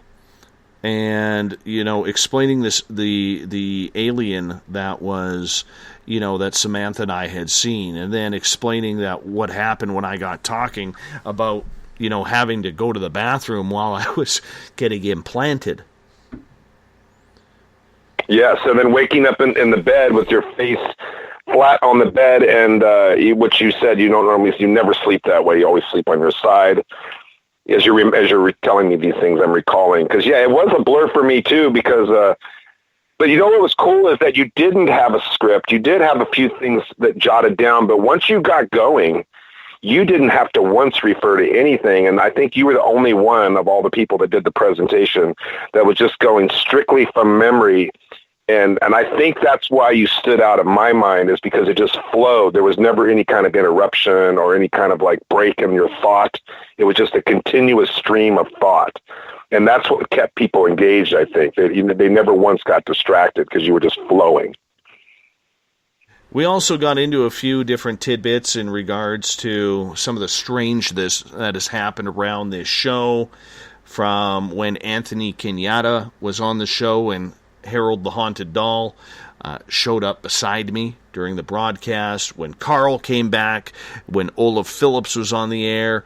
We've had numerous ghost things happen during the show, UFOs after the show. I mean, Preacher remembers that after Dr. James Fetzer, when we interviewed him. Phone lines mysteriously dropping, we kind of made fun of because it gave us a reason to put a tinfoil hat on. And then I explained I'd been taken 4 other times as well, which I didn't have an opportunity due to a lack of time to get into those. But I did something for our audience out there. All right? I did something for our audience. And I ended the speech the way I end every show for you guys. I ended it with, "Together, my friends, we own the night." And I could not believe it. First time in my life I have ever had a standing ovation. Yeah, it was good. Dude, that was the classic close. Let me tell you, from one closer to another, that was brilliant because you owned it. You did own it. I mean, you did own that night. That was classic. Yeah, that was great. What the other thing that I want to explain to the people and why this was such a big moment for what we do around here on a daily basis. And this is my opportunity because I'm sure we have some new listeners from this conference listening who attended the conference and are now listening to this show right now. And I want to say thank you to those people who never heard of us before, but were kind enough to immediately add us on Twitter, on Facebook, on, start liking our pages, sending me private messages, just saying thanks, I appreciate you doing what you did, and I'd never heard of you before, but this is absolutely fantastic. You made a fan out of me. It was a real, I don't know how else to put it. I actually, after the speech, this is exactly what happened. Remember I said, nobody was really coming up to me. And all of a sudden, Robert Perala, who's a longtime UFO researcher, he was the MC of the night, he walks right up to me and he shakes my hand and he says, "My God, that was awesome." He goes, "That was a home run." And then he gets on the microphone and says, we've had a lot of first-time presenters at these events, and we never really know what we're going to get, but we just witnessed something here that was absolutely amazing and outstanding, and we just saw a home run being hit. Yep, exactly. And I got to tell you, it hit me right there, guys. It hit me right there, and I felt the emotion building, I really felt the emotion building with everything. And then I looked into the stands because I was looking for you, Eric, and I was looking for Tessa and Teresa and whoever else I could recognize there. And all of a sudden I see Grant Cameron stand up and beeline it towards me. Just beeline. I love it. And he walked right in front of everybody, and he said, "Dave," and for my terrestrial listeners, I apologize. I'm going to swear here. He goes, "Holy shit."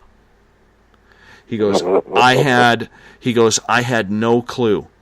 He said, "That is one of the best speeches that I have heard in years." And, audience, you know as well as I do that I'm a pretty humble guy. And I get embarrassed easily. And on a personal note, I'm not used to accolades. I've never had accolades in my life. I've had the odd good job, or I'm proud of you, but I've never really had accolades.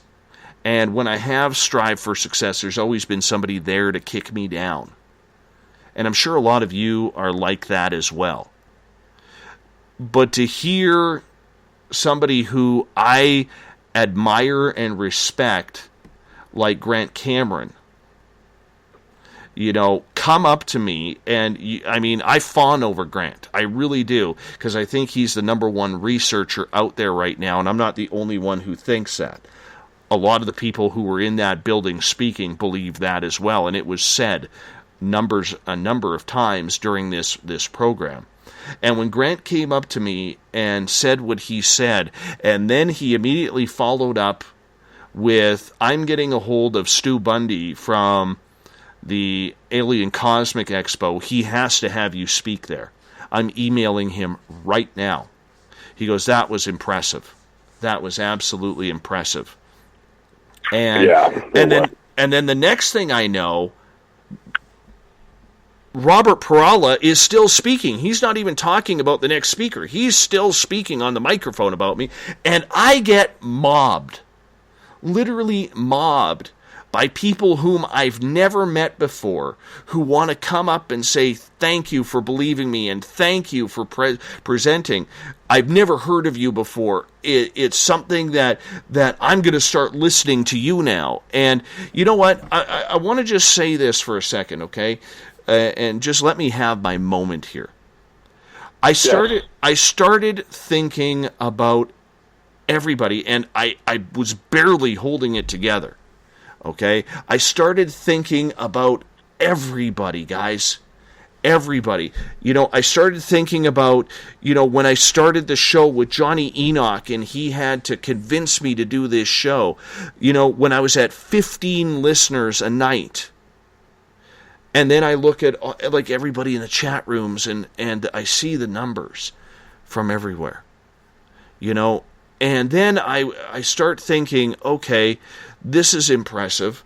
And then I started thinking about the people, from James Tyson coming in to, the Crypto Guru and Butch Witkowski and R. Keith Andrews and all of Elizabeth Anglin coming in, and everybody start coming in. Then I started thinking of people like the Preacher, and Everett, and Gail, and Bill, who does the password, Joe and his nice hair, and Eric Cooper and his great beard, and Cooper giving me the opportunity to speak at my first ever Paracon. And I started thinking of all these people, Joe Roop and Dave Cruz, who helped out on Saturday nights, and Joe, who's doing an amazing job on the Saturdays, and Liz doing a fantastic job on the Sundays.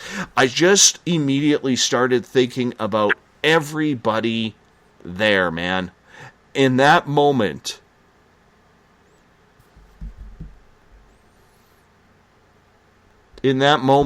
I thought, we did it. We officially put Spaced Out Radio on the map. And you're coastal. You're coastal now.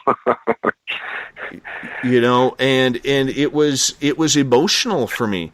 And I wanted to get away from all these people. Not that I wanted to stop talking to them, but I needed that moment because I just realized what had happened to this show. You know what I'm saying? I just realized what had happened. And, thinking about, everything that we do, from Ron Bumblefoot THAL to Bob Davis's great intros to the show, and Dre Reed coming in as a sponsor, and Jamie Sexton, and, Gloria, Claudia, the veterans, the Ukrainian watermelon, Ron, and, I think John and Rono and Trip and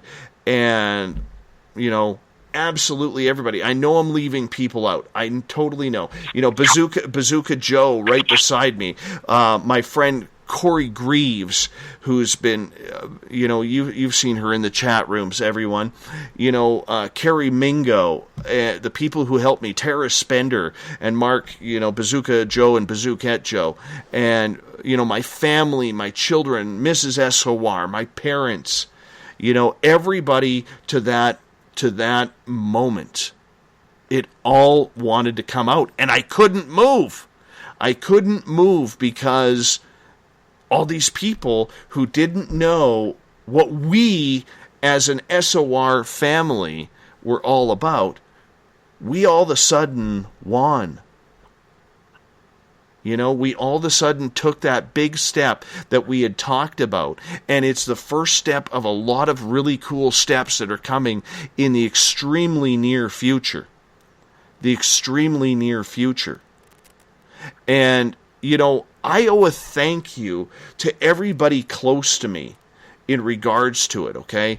I really do. All the listeners in the chat rooms who are here every night, the listeners who are brand new because they just heard this speech on the weekend, the listeners who maybe don't get a chance to message on Twitter or on Facebook or any type of social media, but they're listening every night.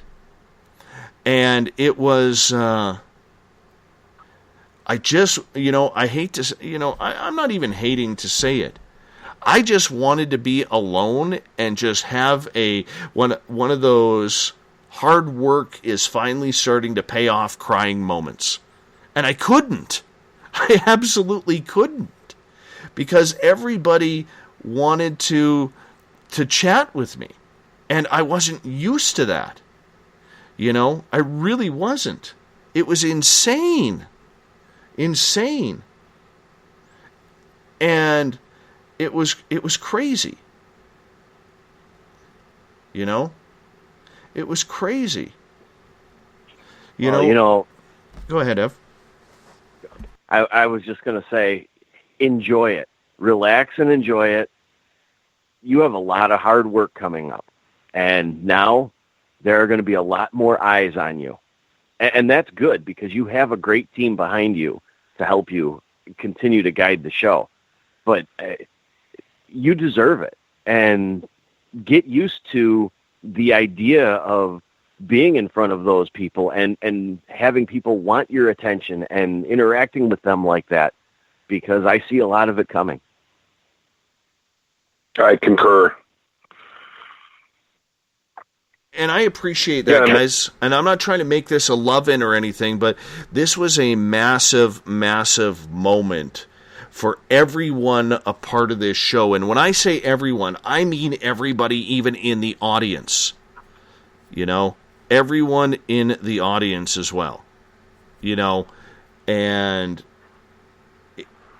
it's just phenomenal. It's just phenomenal. Yeah. Yeah, but you learned it, though. That was a lot of hard work. It's not like it happened overnight. No, you're absolutely right. Well, go ahead, Eric. Can I inject a thought real quick? Okay, so this is my take as I'll just call myself a junior researcher because, yes, Grant Cameron is by far the best. And I don't know that I'll ever, amass the contacts and knowledge that man has. And that's not necessarily my goal. I'm just trying to fill in like a pinch hitter here and there and provide intel that I can get to kind of help people put the puzzle together. But as far as what you're doing now is, introducing your story, your experiences that automatically endures you to these people, because obviously, if not everybody, just about everybody in that room was an experiencer of some sort. So now you're immediately part of the family because you're one of them. But the good thing is as you move forward, this is just my only advice was just stay like you are. Try to stay humble. And like you're being so grateful and appreciative tonight, and you're letting your audience know how much you appreciate them. That's beautiful. Just stay on that path, and I think you're going to do great. I think you're going to continue to grow, and I think the message that you're trying to get out is going to be heard by a lot of people that normally wouldn't hear these types of messages just because of the way you present yourself, your personality, your style. You're going to appeal to a lot of people. So I support you. I'm happy to be a part of your show. Well, I appreciate that. And, just looking around, there's a few more people I want to say thank you to. The entire, Periscope crowd that is jumping on board with everything, and, people who found us because of Periscope. I think of, there's the cooks from the UK who wake up every morning to listen to this show. There's Andrew and there's Penny, and there's Kimba, who literally go out of their way to make sure they can do what they can to blow this thing up. I go on to Twitter and, I see what a number of our regulars, whether it's Goddess Michelle or Canadian Joe or, the Desert Clam, Jeff Gear, who are and Dennis Koch, who are tweeting and retweeting absolutely everything on what we are doing on a daily basis. I mean, this has all helped. Everything that is happening here is a result of the audience. It's a result of the audience absolutely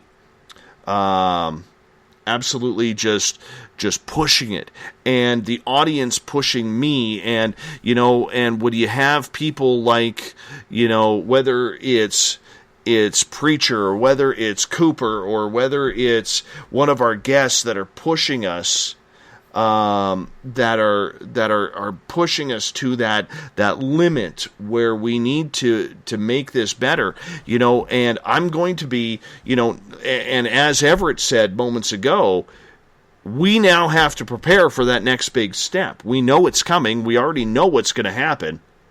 We need to get there, and we need to have the show prepared for it. We need to break down this show from the minute we hit that audio straight until we say we own the night and close it out.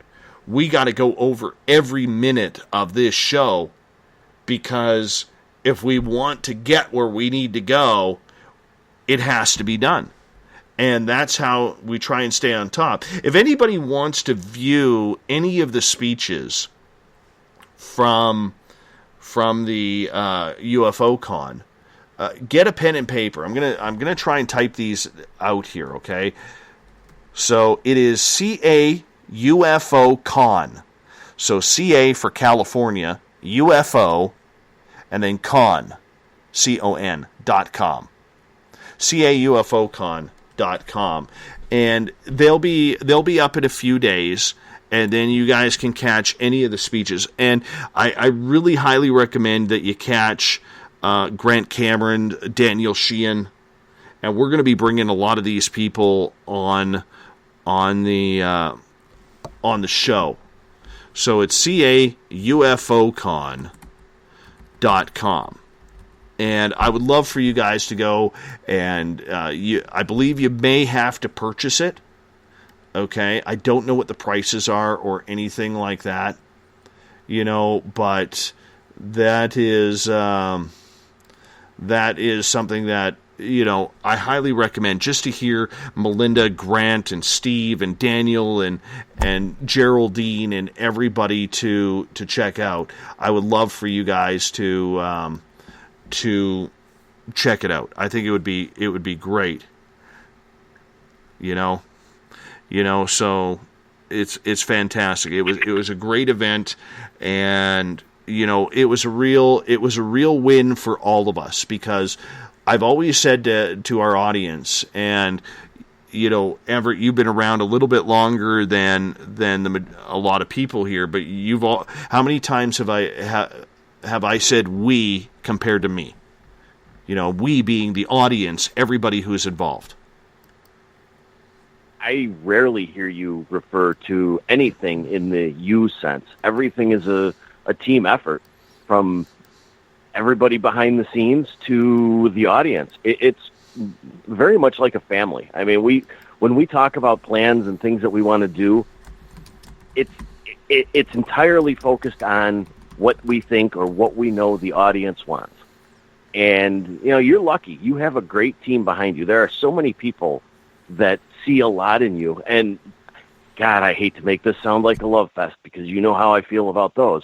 But you have the talent, and you have the ability, and you've created a team that can really put something on the map. Well, we're going to continue to push.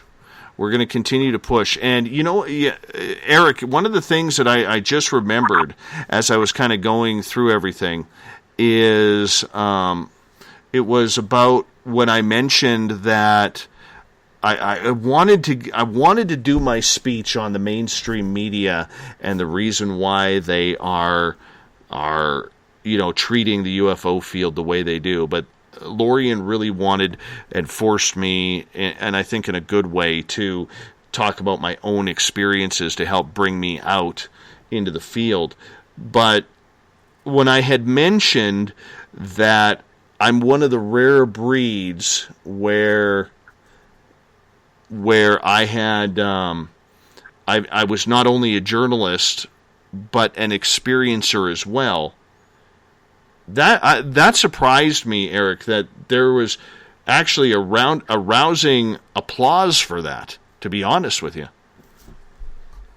Well, I mean, it's I don't know. I'm laughing at myself because I don't want to say that you're Jesus, but what's interesting is you do have that rare combination that I don't know if anyone else has it, and if there is somebody else, I don't know of them. Maybe there is, but the fact that you are a journalist, you do have a radio show, you are a experiencer. I mean, you, in a lot of ways, are an ideal person for disclosure, and I think people recognize that, and that's why I think people want to tune in and listen, because you're like a buddy. Because I felt instantly after we met and hanging out, it's like I'd known you for a long time. We're just buddies hanging out. I felt no weird energy. It was really cool. And then you're just an easy guy to hang out with and listen to, and I think that's really appealing. I enjoy that. It was definitely strange. That's for sure.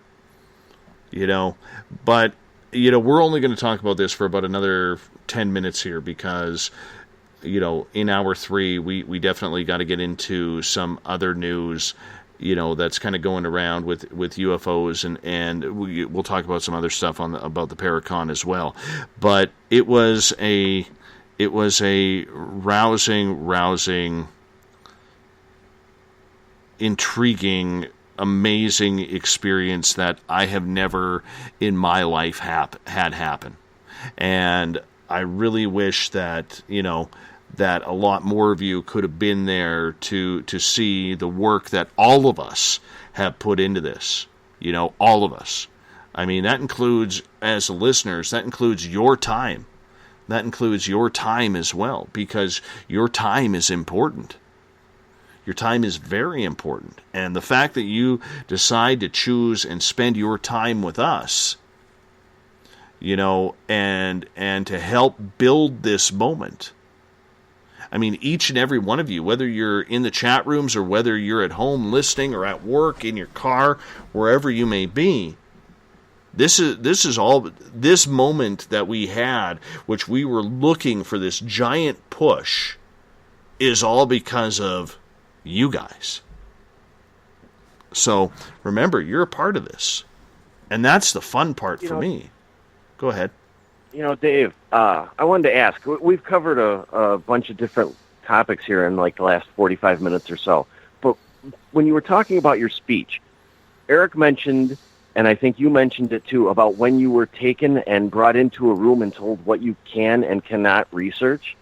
Mm-hmm. I'm not sure you've ever told me that story. Can you tell a little bit about it? And I thought I told you that. Can you tell me or tell us how that's affected, or does it affect at all the show? I mean, are there things that you won't research because of what you were told in there, or, does it push you to look at certain things more than maybe you should? Because I'm not sure I've ever heard that story. Well, I can tell you this. I turn behind me and I see about 45, 50 books that have been sent to me by authors that I've never read. And it pisses me off because I love reading. And I'm one of these dudes that when I pick up a book, I'm not seeing the words. I actually see a movie being played in my head. And I love that feeling. And for this newer generation that's kind of given up reading for social media and, all of that, you're missing out. Reading is a beautiful thing. I never read my first novel until I was 19 years old. 19, 20 years old. And I don't ever recall, besides my mother, the odd time. I never recall my sisters reading. I don't think my dad has picked up a book ever in his hands. My mom rarely. Like, nobody in my family read. And the one thing that I could actually give a lot of thanks to my ex-wife, besides my daughter, is when I would always see her reading. So I would be watching TV, whether it's, Seinfeld or watch the hockey game or the football game, my BC Lions kicking butt on the Saskatchewan Roughriders, because that's the way we do it up here in Canada. And I would literally see her reading. And it kind of gave me an all of a sudden interest, like, why does she like so many books? Well, maybe I should try a book. It's a pack mentality. Mentality. And that's what happened. And so now I have this shelf full of intriguing books. Because when it was around March 20th, 2014, I went to bed that night, and literally, I don't know if it was a dream or if I was taken. I really don't know. But I remember being put in this bright white room. And inside this bright white room, I could see I knew there was walls and a ceiling and a floor. I couldn't see them. But I knew they were there. And then I heard this man's voice, a male voice, say, "Dave, we no longer want you researching any of these topics. We do not want you watching television shows. We don't want you reading books on it. We don't want you listening to radio programs. We don't want you joining any forums online or joining any paranormal groups. However, we give you permission to watch YouTube videos." And anybody hearing it for the first time will snicker and laugh and say, "Well, that sounds stupid." I did the exact same thing, because I remember replying and saying, "You're taking everything away from me where I'm trying to figure out what is going on. I don't understand why you would take everything away, yet you would allow me to watch YouTube videos." And the voice then said, "The answer is simple. You will be able to tell what is real and what is fake." And it was 3 weeks after that I had the UFO landing. So it was like they were preparing me for something to accept my experience. And how I've kind of tied it into things, Everett, is when I had the landing experience. And we have heard numerous times, we've talked to UFO people where we ask them, okay, what's that strobing or power-ups in the sky? And how many times have we heard, that, oh, that's not strobing or power-ups, that's the sun reflecting off satellite material. And as the satellite rotates, it's showing the bright light of the sun, and that's what causes that so-called strobing. But when the UFO landed, and the third time I asked it to turn its lights on, and at the end of the 30 seconds where it turned its lights on and off like it was strobing me, and it did that 9-10 times, that made me believe that maybe I need to follow what they said in that room. Because if I had paid attention to the so-called researchers or experts, I'd be looking at a satellite rather than looking up above my house at that time and thinking UFO.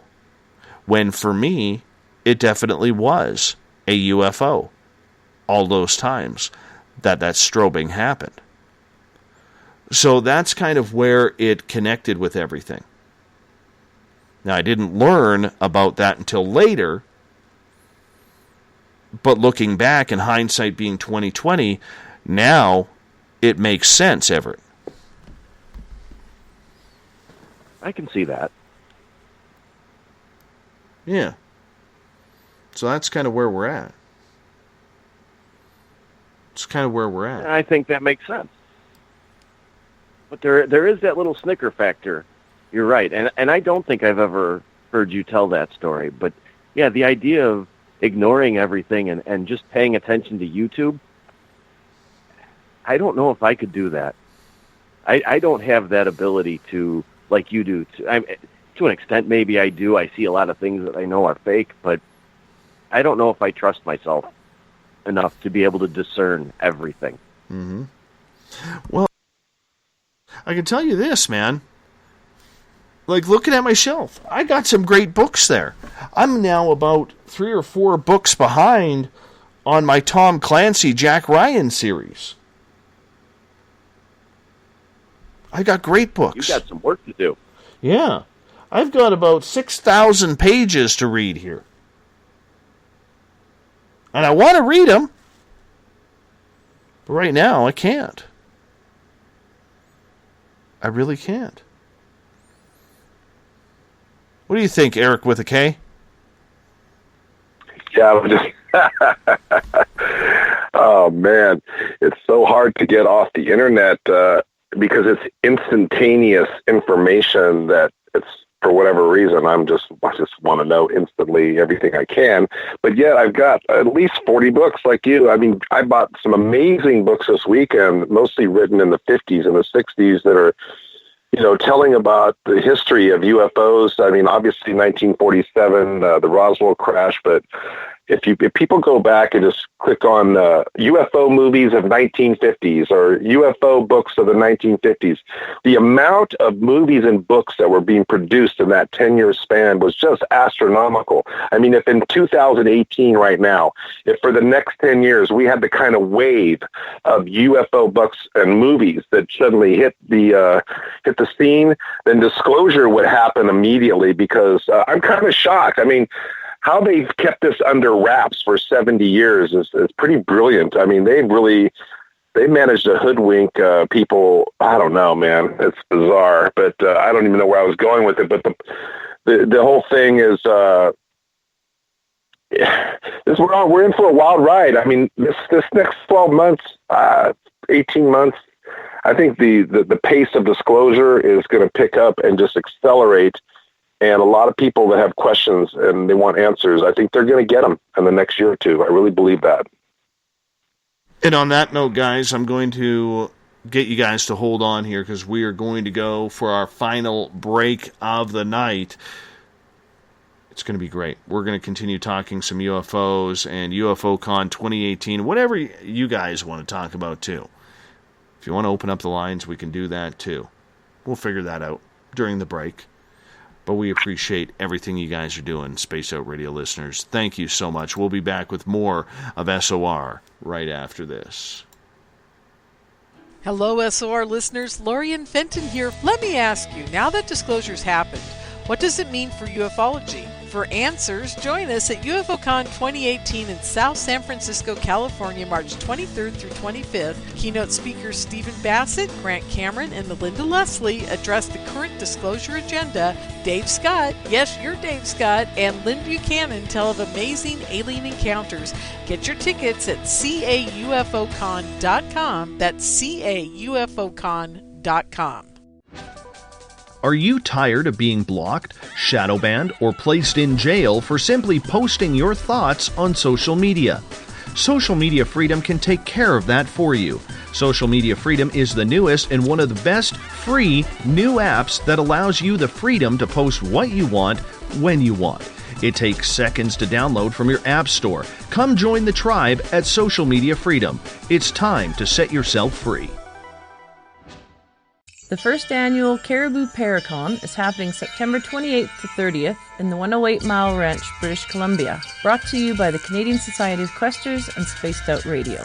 Come listen to our featured speaker, Grant Cameron, along with Elizabeth Anglin, Paisley Town, Mike Moran, Eric Cooper, and more. It's a 3-day supernatural adventure at the Spruce Hills Resort and Spa. Tickets for the weekend are $150 Canadian. The Caribou Paracon, celebrating everything paranormal. A timepiece is a reflection of who you are, and what better way to show off the real you than with an Escape watch? Escape is a lifestyle brand accessorizing your days and nights. Choose to escape and create the life of discovery that you deserve. Dream, play, unite with your own personalized Escape watch. Head to escapewatches.com. There is no time like the present to enjoy your escape. Use promo code SMF2017 for your 20% discount today. Looking for a place to advertise at a very reasonable cost? Look no further than Spaced Out Radio.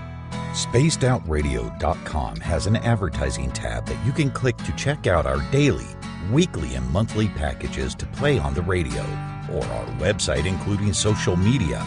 From commercial spots to banners, we have it all. Check out our competitive pricing today.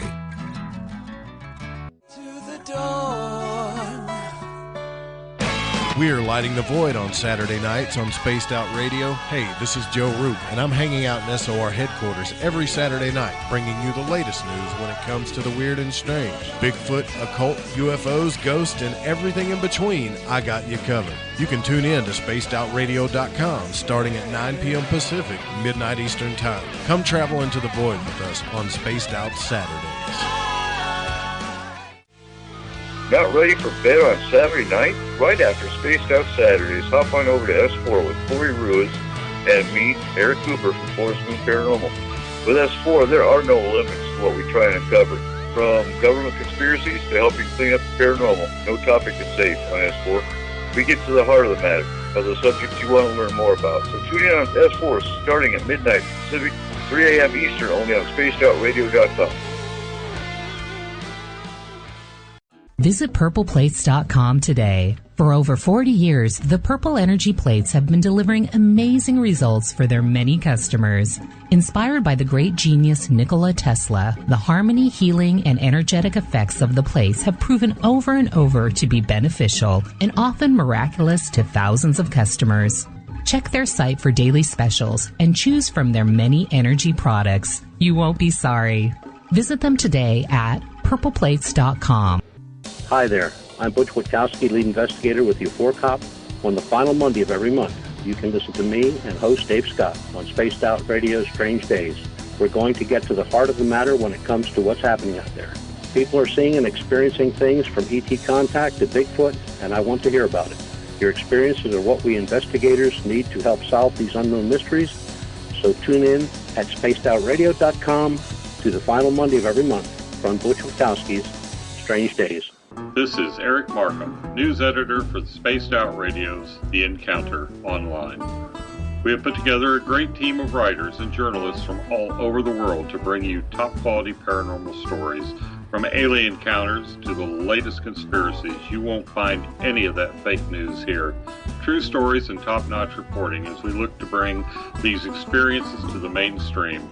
The Encounter Online, only at spacedoutradio.com. Do you want to know the truth? Do UFOs exist? Are aliens real? Are the governments hiding the biggest secret in history? We're UFO seekers, and we're on a hunt for the truth. Subscribe to our YouTube channel and follow along with us as we journey across the United States, visiting UFO hotspots and alien hotspots, trying to document the UFO phenomenon. Catch us on Spaced Out Radio every third Monday of the month as we discuss Area 51, UFOs, and more. And also, don't forget to subscribe to us on YouTube. You hear footsteps in the empty room above you. A rocking chair begins rocking by itself. Don't be afraid of the things that go bump in the night. Reach for Spirit Storybox, the iPhone app the Huffington Post UK called the only ghost hunting app you will ever need. Spirit Storybox. The spirits are telling their stories. It's Cosmic Sundays with me, Elizabeth Anglin, in Cosmic Passport. Let me take you down a 3-hour spiritual journey where we will get into everything from ET contact to Psychic Sundays. It's a journey of listening and learning together with some of the best professionals in their fields. You can tune in to Cosmic Passport at spacedoutradio.com every Sunday starting at 9 p.m. Pacific, midnight Eastern.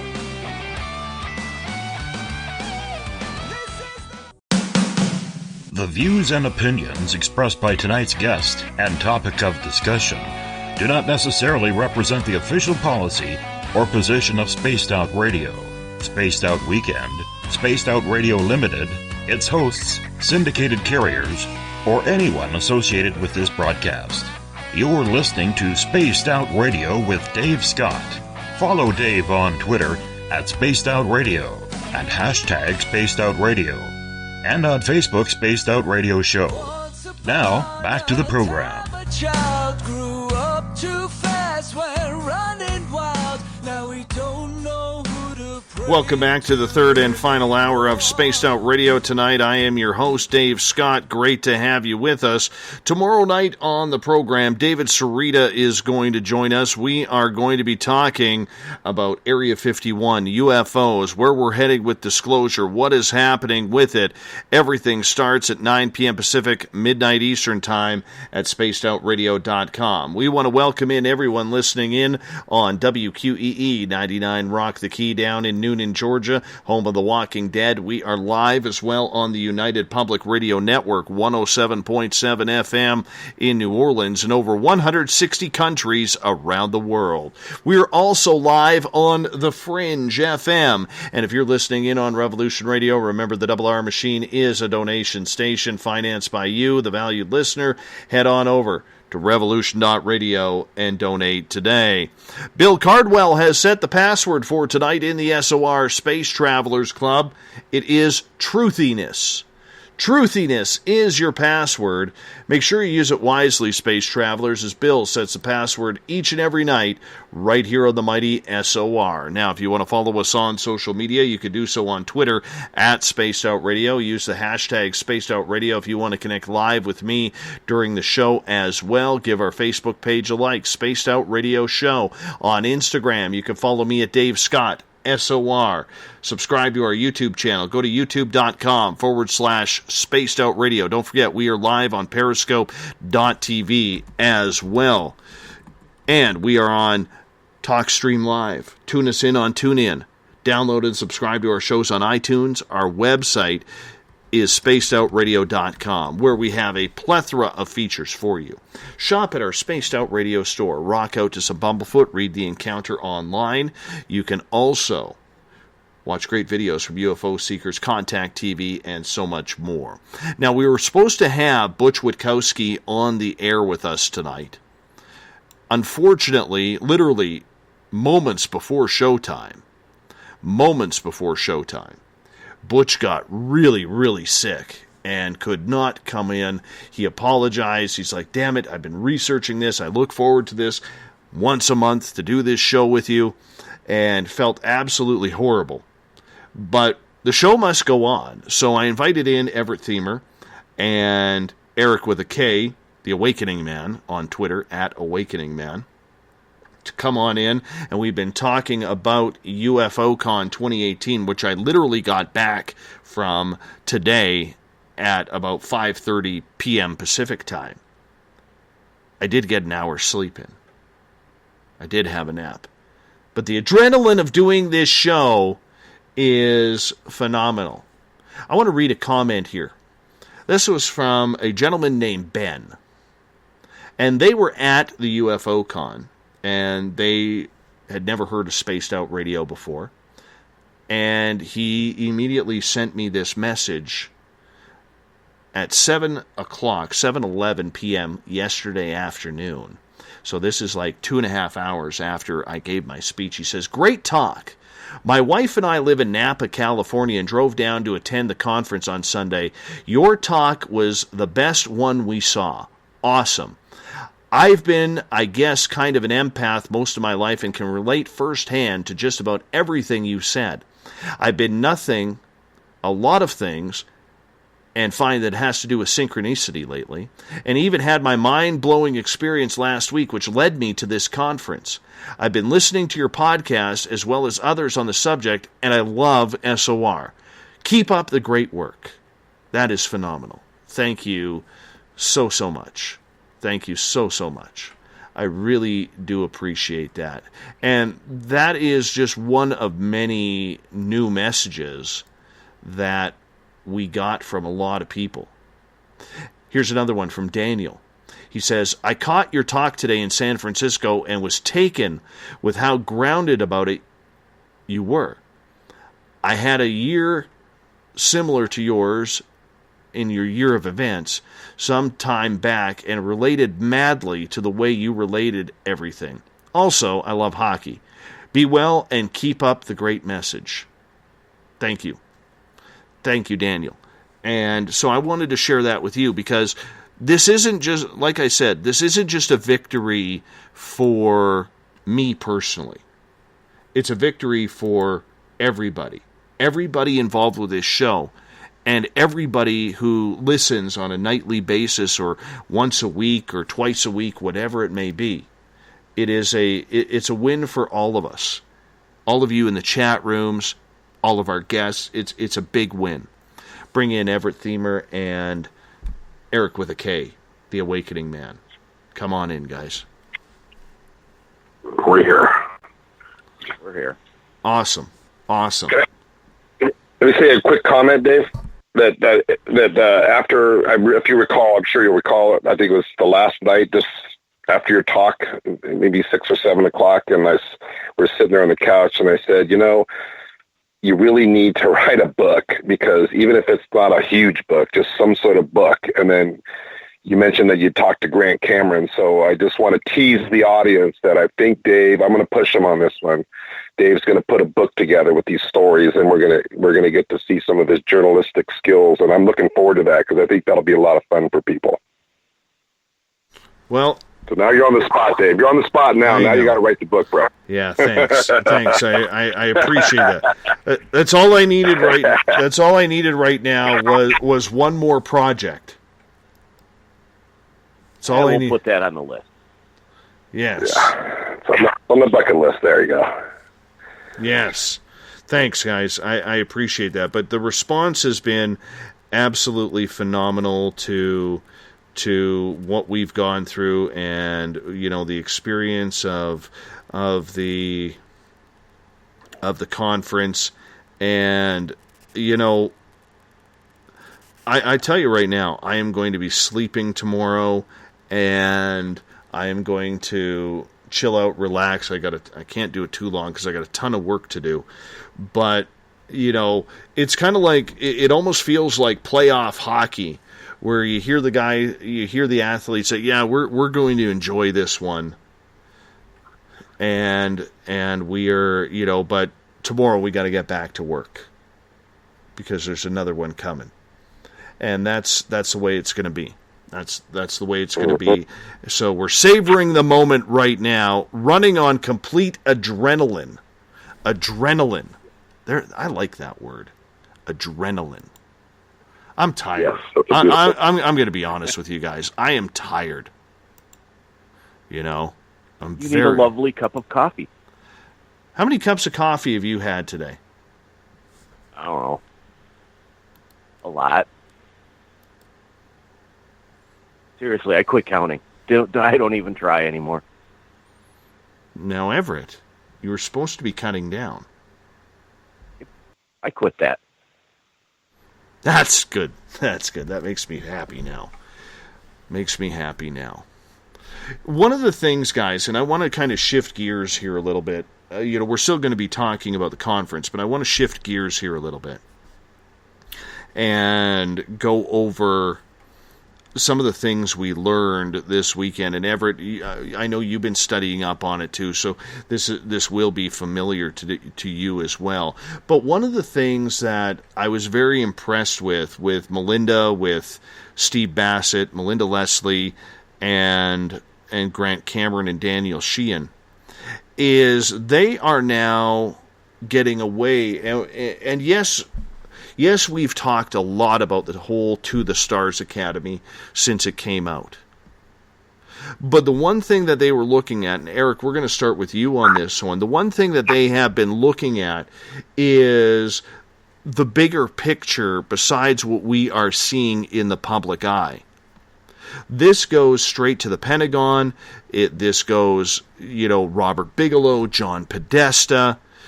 And one of the interesting comments that Steve Bassett made during his talk was that the election of Donald Trump really screwed up disclosure, because they had it all planned out that Hillary was going to be the disclosure president.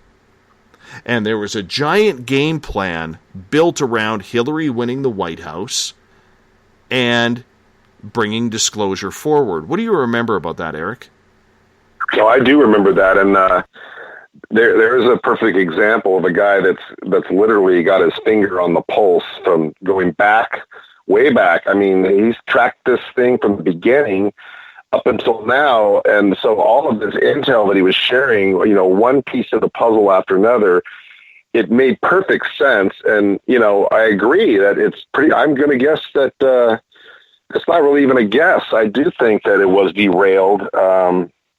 And, you know, I've never in my lifetime seen any standing president. And I'm not trying to say I like or dislike Trump. I'm not saying any of that. I'm just saying that they're attacking that man constantly. And, you know, I'm going to make an obvious prediction that the Democrats are somehow going to figure out a way to get their person into the office on the next go around. So we may have to wait a few years, but, you know, I'm looking forward to his movie Disclosure. And, you know, I'm even going to get the word out to a few people that might be willing to put some investment money towards him, because, I think Bassett's one of the main guys that's going to bring forth Disclosure. I really think with his efforts, he's determined. I mean, that guy is like 7 days a week, 24 hours a day. He's on this. So if people really want to know what's happening with To the Stars and the history and really, really see the picture, you go follow Steve Bassett, because he's got it all figured out as far as I can tell.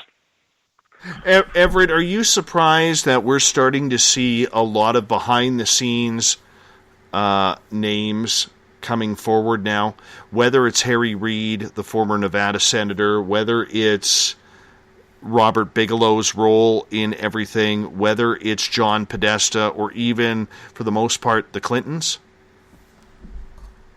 I don't think I'm surprised.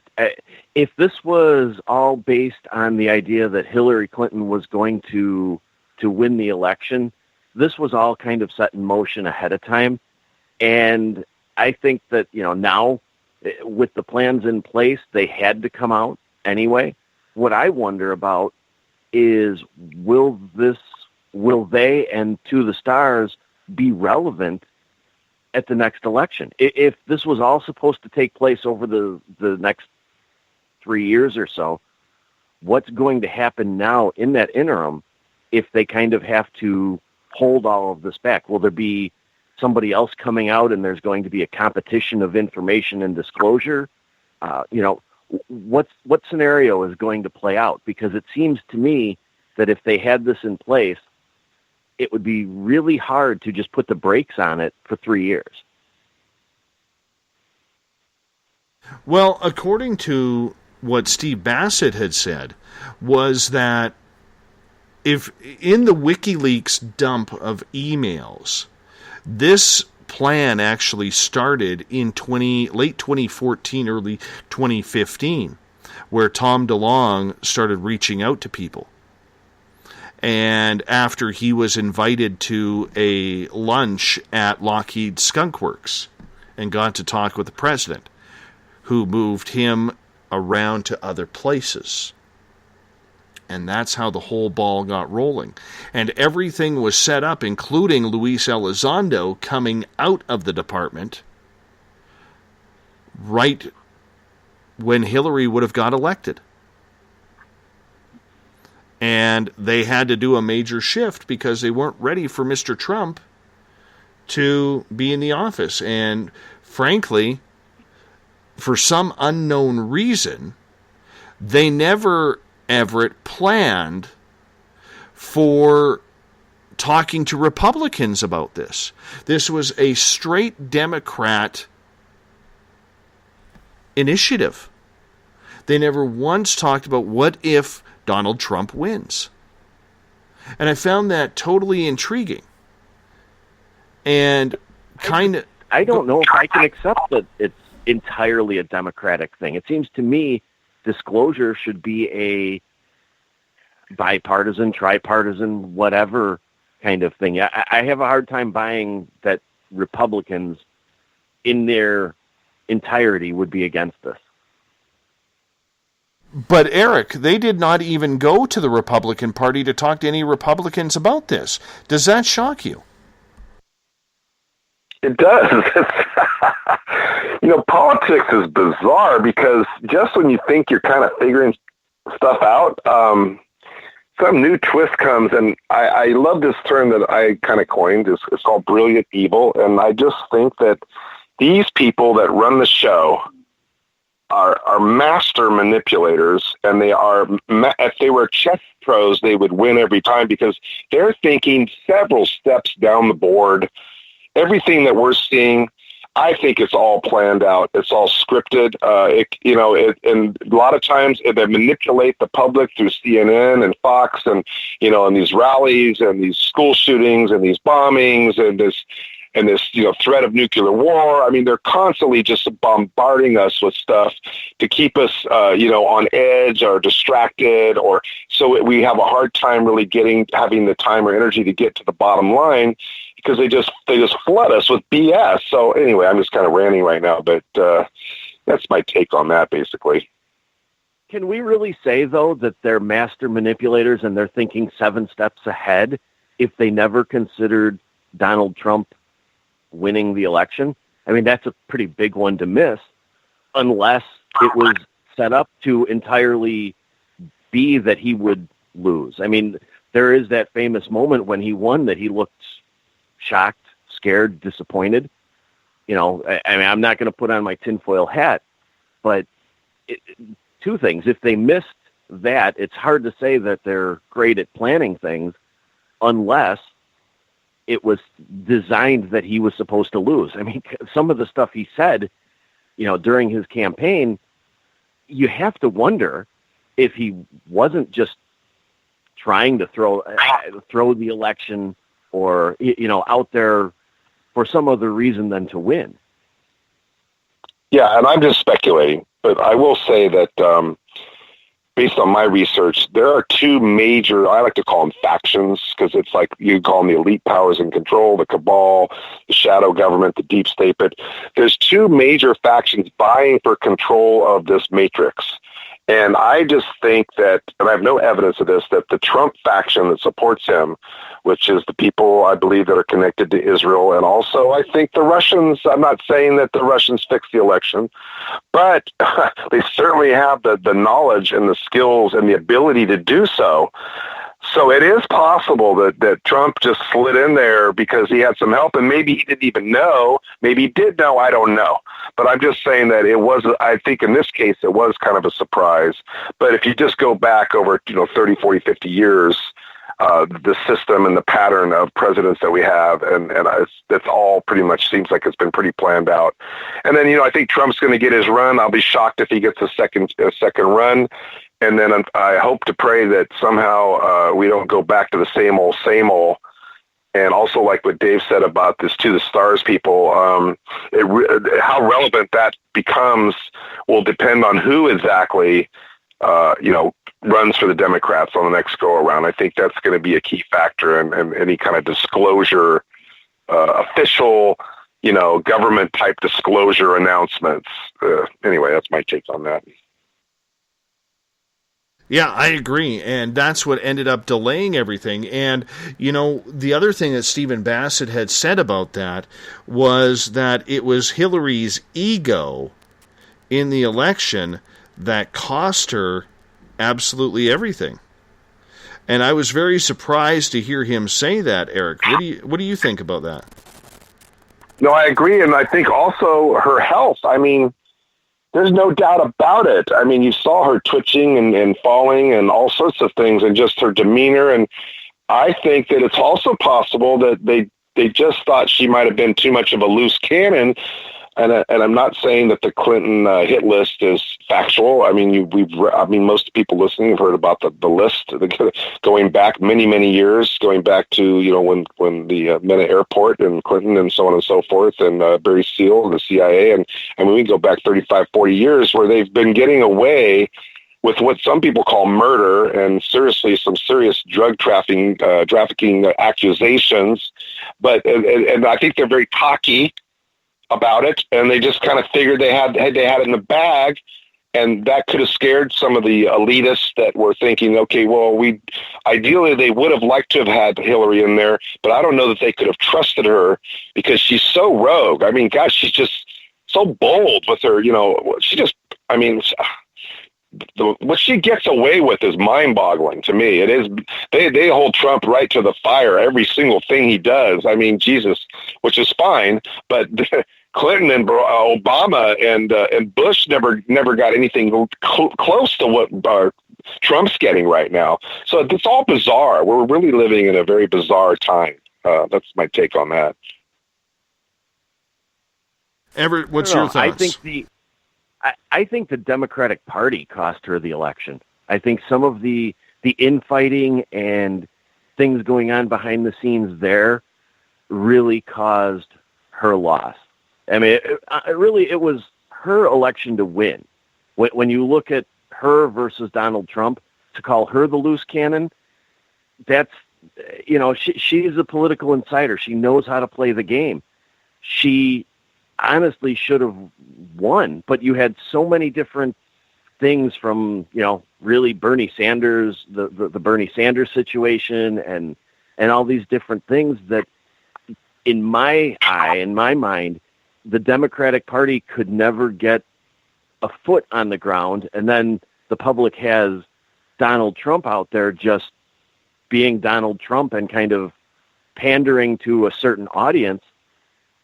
I lean towards, it was her election to lose, and the Democratic Party failed to win it for her. Can I interject one more thing, Dave? And I'm not going to beat the drum on the whole Pizzagate thing, but there are some people out there who think that was not real, but I'm under the belief that it's 100% real. And I think that if you remember, that information started getting leaked out heavily by, I believe it was WikiLeaks, just the last month leading up to the election, where this pedophilia information that was tied to Podesta and obviously Hillary and all her clan. And so let's just assume for this little chat right here that was real, that these things are happening and these people are engaged in these activities. And I think that could have played into it too, that had that not been released, I mean, the elite that are participating in these horrible activities, they're definitely, it's been going on a really long time. I mean, I know based on my research, for sure, you go back to even when Ford was president. Ford was a member of the Michigan Mafia and was involved in these same sort of trafficking things, as well as when you go into the Bush and the Reagan era, and you could just follow it right up. But I don't think the elite want that cat out of the bag.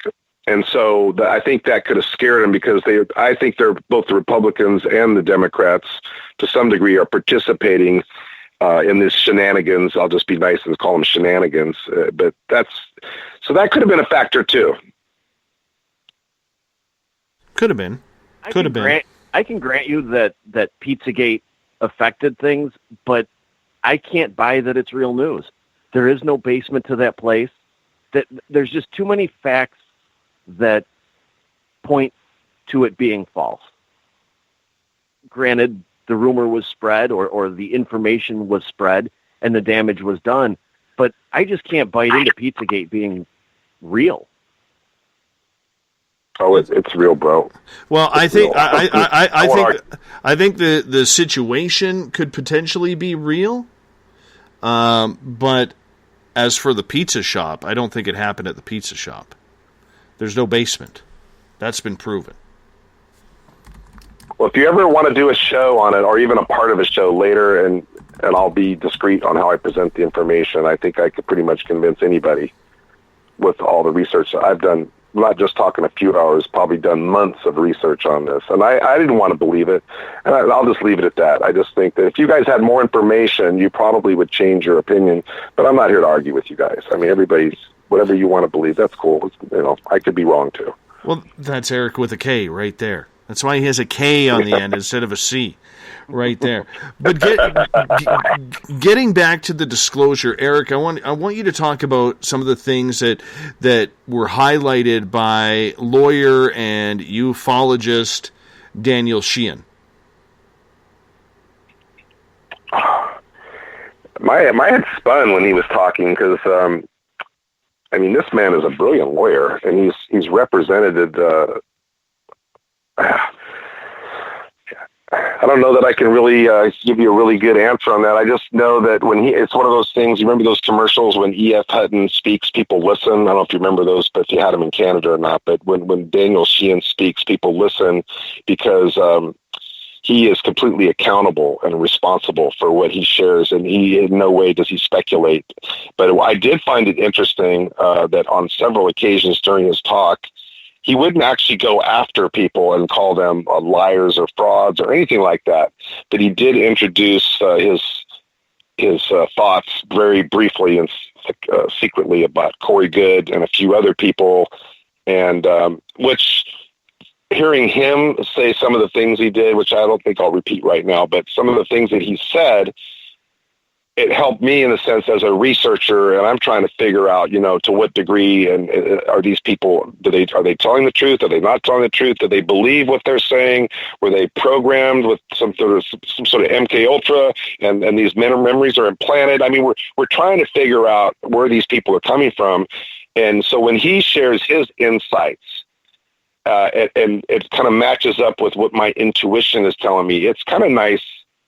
I still don't know whether the truth, whether I believe it to be true or not, doesn't really matter, but it is kind of nice to feel like we're on the same track. But yeah, Sheehan's great. Yeah, I need to go listen to his speak. His talk was pretty intense, so I need to go listen to it again, actually, to kind of refresh my memory. What did you think about? Let me cut you off there for a second. What did you think of the fact that both Daniel Sheehan and there was one other who said that all Corey Goode would have to do is take a lie detector test to prove himself right, and yet Corey Goode refuses. What did you? I thought that was very powerful. No, that was very telling. Yes, I recall that now. And yeah. Well, okay, I'll give you a little story.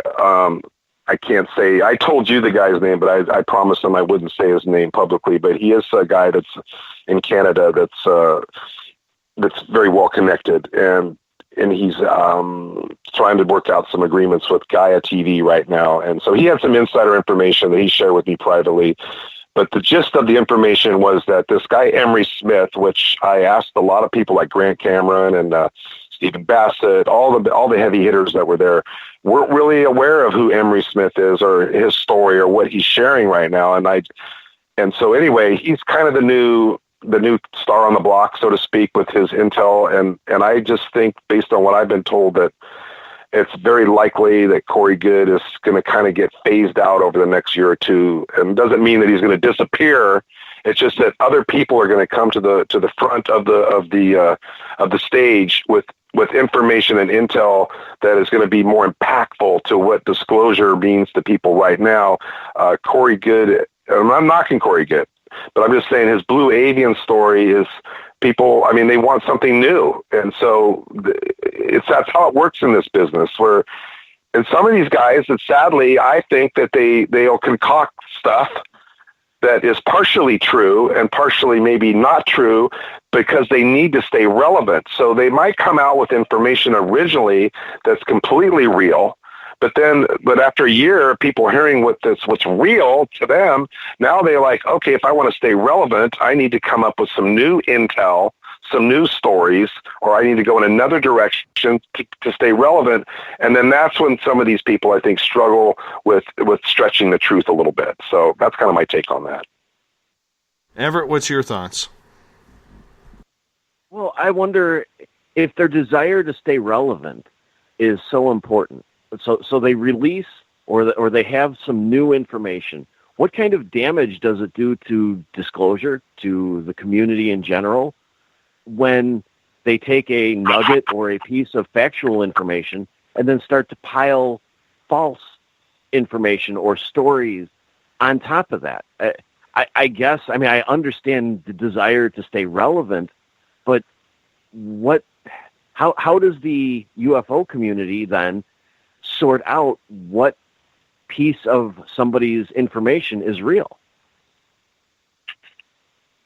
Well, the UFO community is like a microcosm of our political system, because you've got, Donald Trump, fake news. So, I mean, he convinced everybody that Hillary was a liar and a cheat and a crook. But now we're starting to find out that Donald Trump is, who's to say that he's any better? So the point is you get people in these communities And it takes tremendous discernment, and you've got to really pay attention, and you've got to follow these stories, and then you've got to make up your own mind. You know, like I said, I tell people what I think and what I feel. I also will admit that I can't say 100% that I'm accurate or think I'm correct every time. And if somebody comes along and shares something with me, I will change my mind. I'm not opposed to doing that. I'll tell people, you know, hey, I was thinking this before, but now I'm thinking this, and here's why. So, and I don't have a problem with being wrong, but I'm going to try to get as much information out that I can learn through these people when I go to these conferences and through these radio shows and so on and so forth, so that people that don't have the time maybe to research as much as I have the time, fortunately, to do, I'm trying to help those people. Because, Dave, remember? Okay, Dave, the last night, Sunday night, we're sitting on the couch with that lady, the redheaded lady, and then that Suzanne, guy came over, Suzanne, and then that guy came over with the beanie on, and he was starting to show us the videos on YouTube. Remember that? Yes, and they were all CG. They were all CGI. Exactly. But here's the perfect example.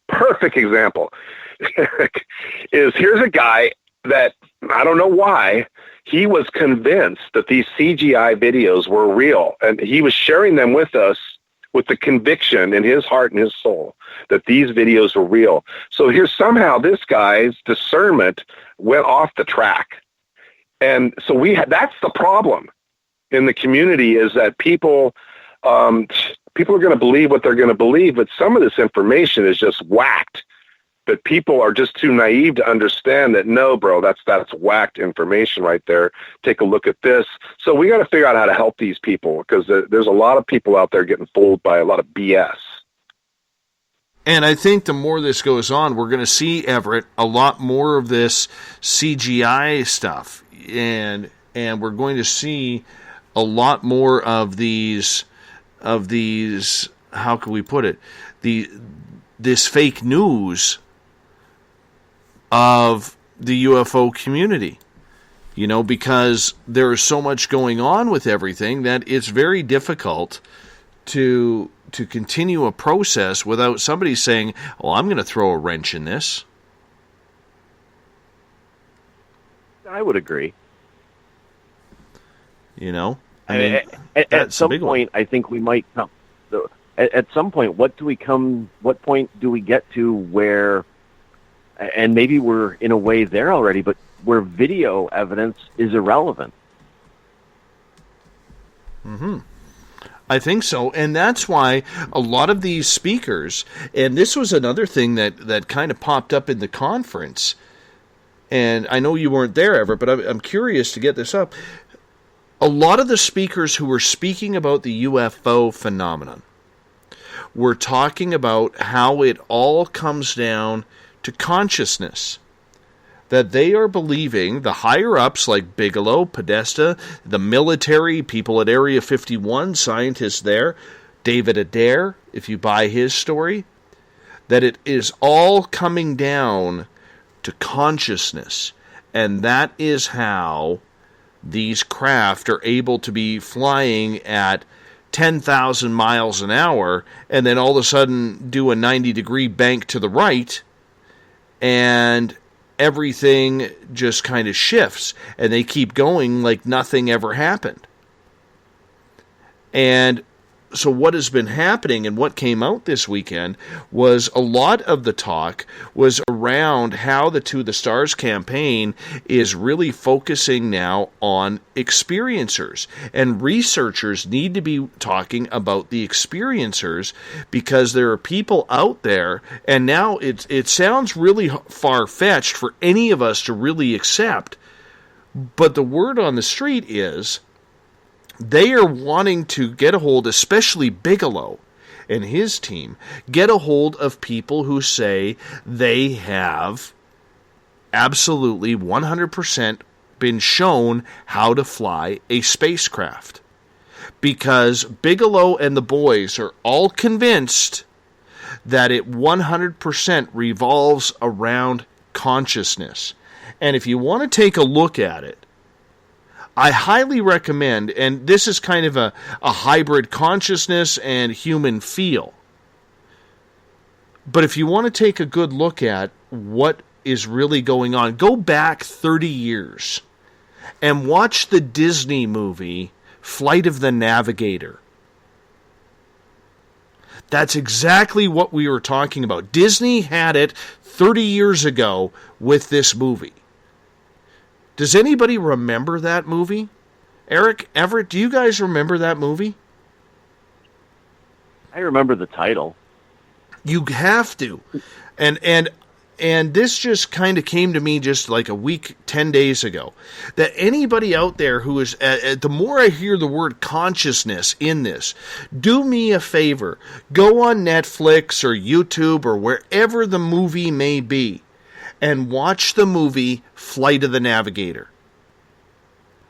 I'm going to be doing it as soon as I can find it online, and if somebody has a free link, let me know. But this Disney movie nails exactly what Robert Bigelow is trying to accomplish with all of this. And what the current UFO researchers above all of us are trying to figure out. Should we be afraid of artificial intelligence? Because the way this conversation is going, talking about technology and consciousness, I'm starting to feel like there's something connected to artificial intelligence and all of that with this. No doubt about it. Go ahead, or Eric. No, yeah, I totally agree. I was going to say about the consciousness thing, and to Corey Good's credit, because again, I know there's some people listening, and I'm not against Corey. I've met Corey. I don't have any problems with him. I'm not calling him a liar, but he is transitioning into the consciousness aspect of his. That's going to be what he's going to be focusing on. I learned that at the Conscious Life Expo in LA about a month or so back. And then also bringing up my friend Stan Romanak, who was falsely accused of pedophilia. But anyway, the bottom line is one of the questions I asked him before I left when I visited him last, are you ever going to talk about UFOs and aliens again? He said, no, I don't plan to do that. I'm going to when I get out of jail, which he's actually in a halfway house for about another 7 months. He's going to be talking about consciousness. And so I think that is the movement. I think that's what we need to, I think that's the next piece of the puzzle that we need to be focusing on to kind of unlock the rest of this disclosure. I think so too. And I think the consciousness part is the real true disclosure that they are trying to figure out. I mean, but you can't blame people for trying to figure out what the lights are in the skies. Because the one thing that the whole To the Stars campaign has been very good at is really segregating, Everett, UFOs from aliens. That is true. I will give them that. Why do you think that is? They must know more than me. I really don't know. It's a good point. They have done it. But I can't answer that. Unless there is something that we're not aware of, and, maybe there is a huge connection between consciousness and aliens. And it's interesting that as we're talking about this, earlier, we talked about the portals and the fog and trying to experiment with that. Maybe there is a huge piece of this that we're missing.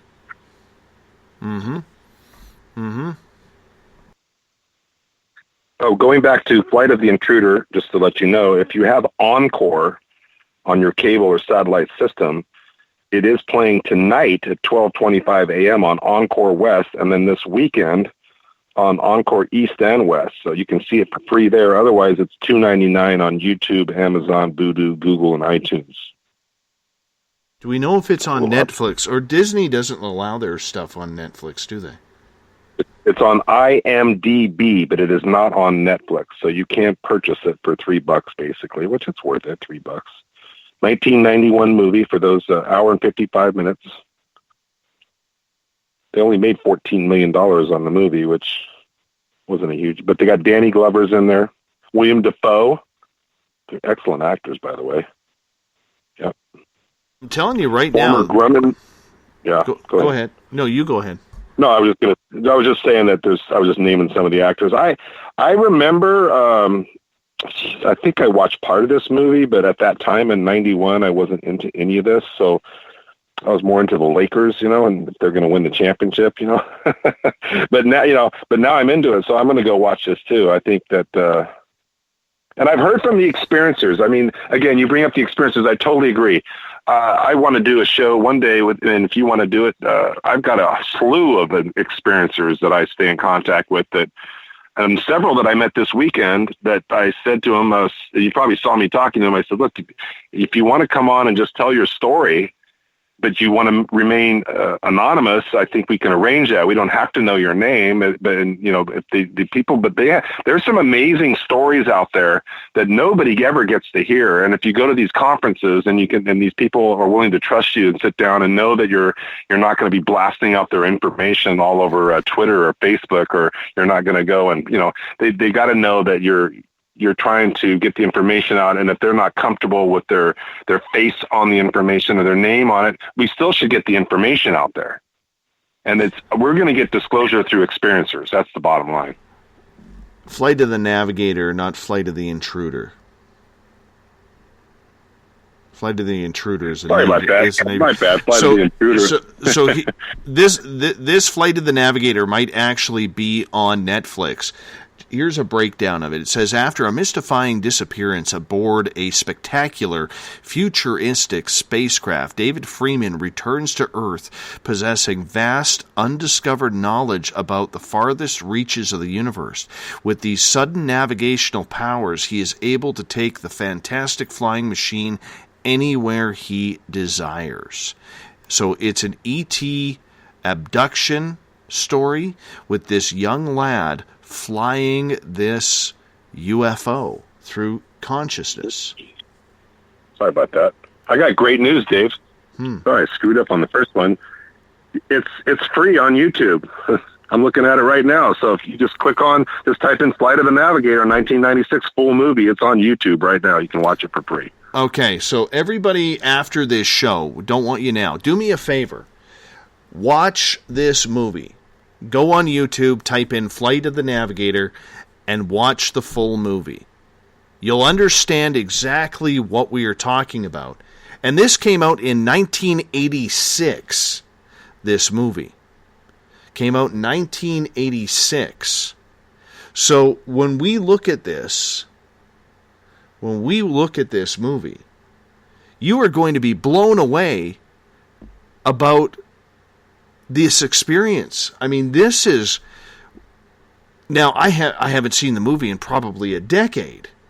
But from what I recall and what I've learned now, because I wasn't into this stuff a decade ago, this is something that everybody should absolutely look at, is this movie. And see the relevance that this movie, Flight of the Navigator, has with today's UFOs, consciousness, to the stars, and all the research that we are finding out that they are doing. I'm going to watch it right after the show. Go ahead, Everett. You know what I'm curious about is taking a look at those credits and seeing who is a consulting producer or associate producer. Okay, I've got the names right here. Sanger, Damon, Hyde. It's literally popping up on the screen as you're asking. I'll talk about synchronicity. I'm sorry, Everett. Keep going. Go ahead and no, I'm looking at the movie. I'm looking at the movie on mute, and you're asking who are the producers and directors, and it's literally showing up on the screen exactly as you're asking. I just thought that was kind of bizarre. That was pretty cool.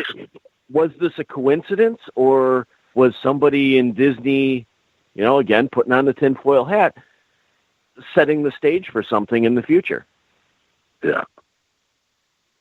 Well, I totally believe that. I mean, if you look at the movies going back, I think 50 years is kind of the agreed upon.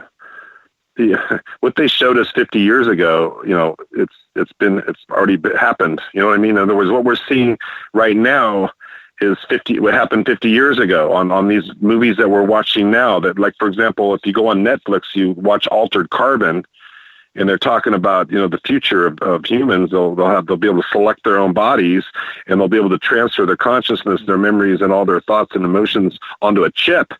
And when your body wears out, the current body that we're in now, you'll be in another human type of, whether it's part AI, part Android, part Robotoid, I don't know. But the point is they've got the technology already. They can do this already. Interesting. Interesting indeed. Guys, we only got about 7 minutes left. We're not going to have a thought of the Dave today because it was all based around Butch Witkowski. And unfortunately, he had to call in sick literally right before showtime. So we'll just continue with the UFO talk in regards to this. And, I think coming out of this conference this past weekend, I think it's very, very intriguing to see where everything is going to go in the next little bit, because you even have to admit this is something that is moving quite forward quite quickly. Oh, it is. And I'd be curious, especially since you guys both were there, what do you think the next step is going to be? What do you think the next big breakthrough or the next big information drop is going to be?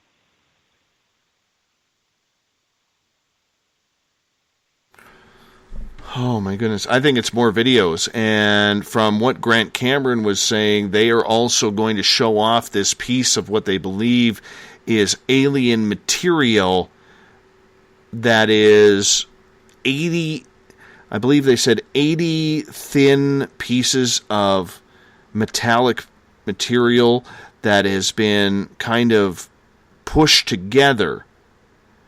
And when it gets the right amount of energy or something along those lines, it actually levitates. That's what they're going to be doing. That's what they're planning on doing, from what I have heard. What do you think, Eric? Well, do you know of a guy that's in Canada? It's called Hutchinson. It has the Hutchinson effect. Have you heard of him? You could do a Google search on him, or even a YouTube search. The Hutchinson, his everything you just described about alien metals and levitation and all this. He actually, in his own private lab in Canada, was performing all these things, and then was posting videos on it. And then this is going years back now.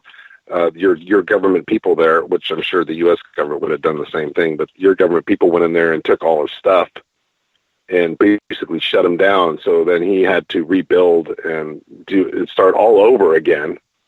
But he's still out there. I mean, everything that I'll tell you. What was interesting is that Preston Dennett had this device on his table because he had a booth there in the vendor room, and I even videoed it and put it on Periscope. But we were talking about it being of the alien metal, and somebody asked me, well, what's in it? I don't know. I mean, I don't know what's alien metal, but this thing, you would just barely spin it, and then it would just sit there and just like vibrate and hover and make these strange sounds, and all these odd colors were actually coming in and out of this thing. And I'm like, it was trippy to look at. I'd never seen anything like it.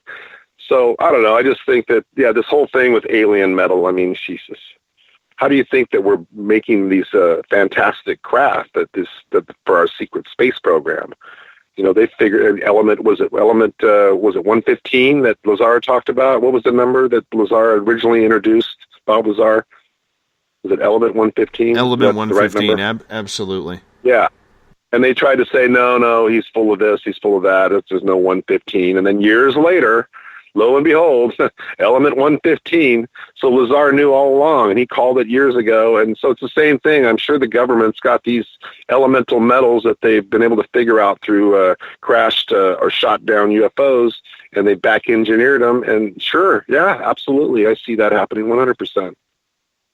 Now, that metal piece will be released through to the stars, but it'll come through Bigelow. So it's a combination of both. I just want to clarify that for some people who may not understand. I'm excited to see that. Yeah. John Hutchinson, by the way, is the person that was the Hutchinson Effect videos. That was everybody in the chat room was commenting on Hutchinson. But yeah, if you really want to see the future that's been hidden from us, the John Hutchinson, that guy he's an interesting guy. He's a scientist, but one of these kind of guys like Tesla. I'm not saying he's a Tesla, but very rare do these types of people come along and just figure these things out. And usually their intel gets suppressed somehow or gets debunked. And when you get right down to it, it had no business getting suppressed or debunked from the beginning. But it's all the control matrix that we live in. They don't. Same thing with the To the Stars and all this information and these little videos that they pop out every now and then. It's all of us that we already know all this stuff. This is like disclosure 101 for the masses. So yeah, they're going to drip this stuff out for at least a year minimum, and then as the consciousness gets prepared for the reality that we really have here on this earth, then they'll give us more. And in the meantime, all of us, it's like we've already had all this. We know all this. We're just waiting. That's what we're doing. We're just kicking it. We're going to talk about it. We're going to try to force it out faster. That's all we can do, is just keep talking about it and get the information out there and hope that these guys realize that we already understand this, that we're ready for more. Everybody's saying we want full disclosure. Well, yeah, but the public in general is not ready for that yet. But that's okay. It's coming. I think it's coming. I hope so. I very much hope so. We're down to the final couple minutes here of Spaced Out Radio tonight. Once again, we want to apologize, not for this show, because it was a lot of fun, gentlemen, but, Butch Witkowski did want to be on the show tonight. He got sick literally about 30 minutes beforehand, and, we had to scramble. We had to scramble to put a show together, and wanted to get Everett in because he is an independent journalist, and we wanted to get Eric with a K in, otherwise known as the Awakening Man, because he was at the conference that I was speaking at this weekend. So I thought it was really important to bring everything together tonight, because it was a very, very successful weekend for all of us at Spaced Out Radio. And Everett, what's your final word? I think my final word is I'm really disappointed that I missed the conference. I am going to be there next year. This was a lot of fun hearing about it, but it probably doesn't compare to actually being there. And how about you, Eric, with a K? Yeah, I mean, I admit it. I'm addicted to these conferences. I've been going now for about 14, 15 months. So this has not been something I've been fortunate to do my whole entire life. But, I worked hard. I saved my money. I'm not rich, but I planned it. I planned it out. So this is my bucket list. I'm living out my bucket list. And every couple months or every month that there's a conference and I can get there, I'm there, because I love it. It's like, if you want disclosure, get your butt to a conference. That's my final word right there. And I will say that it was very nice to have Grant Cameron, my mentor in this field, come in and say, Dave, we got to get you to Toronto to speak at ACE. And then being approached by somebody from the Conscious Life Expo about speaking there next year. I hope that goes through. Gentlemen, thank you so much for being on Spaced Out Radio tonight and bailing me out. Really appreciate that. Always fun to be here. I loved it. I had a smile on my face the whole night. I love to relive these awesome memories from the weekend. It was fun.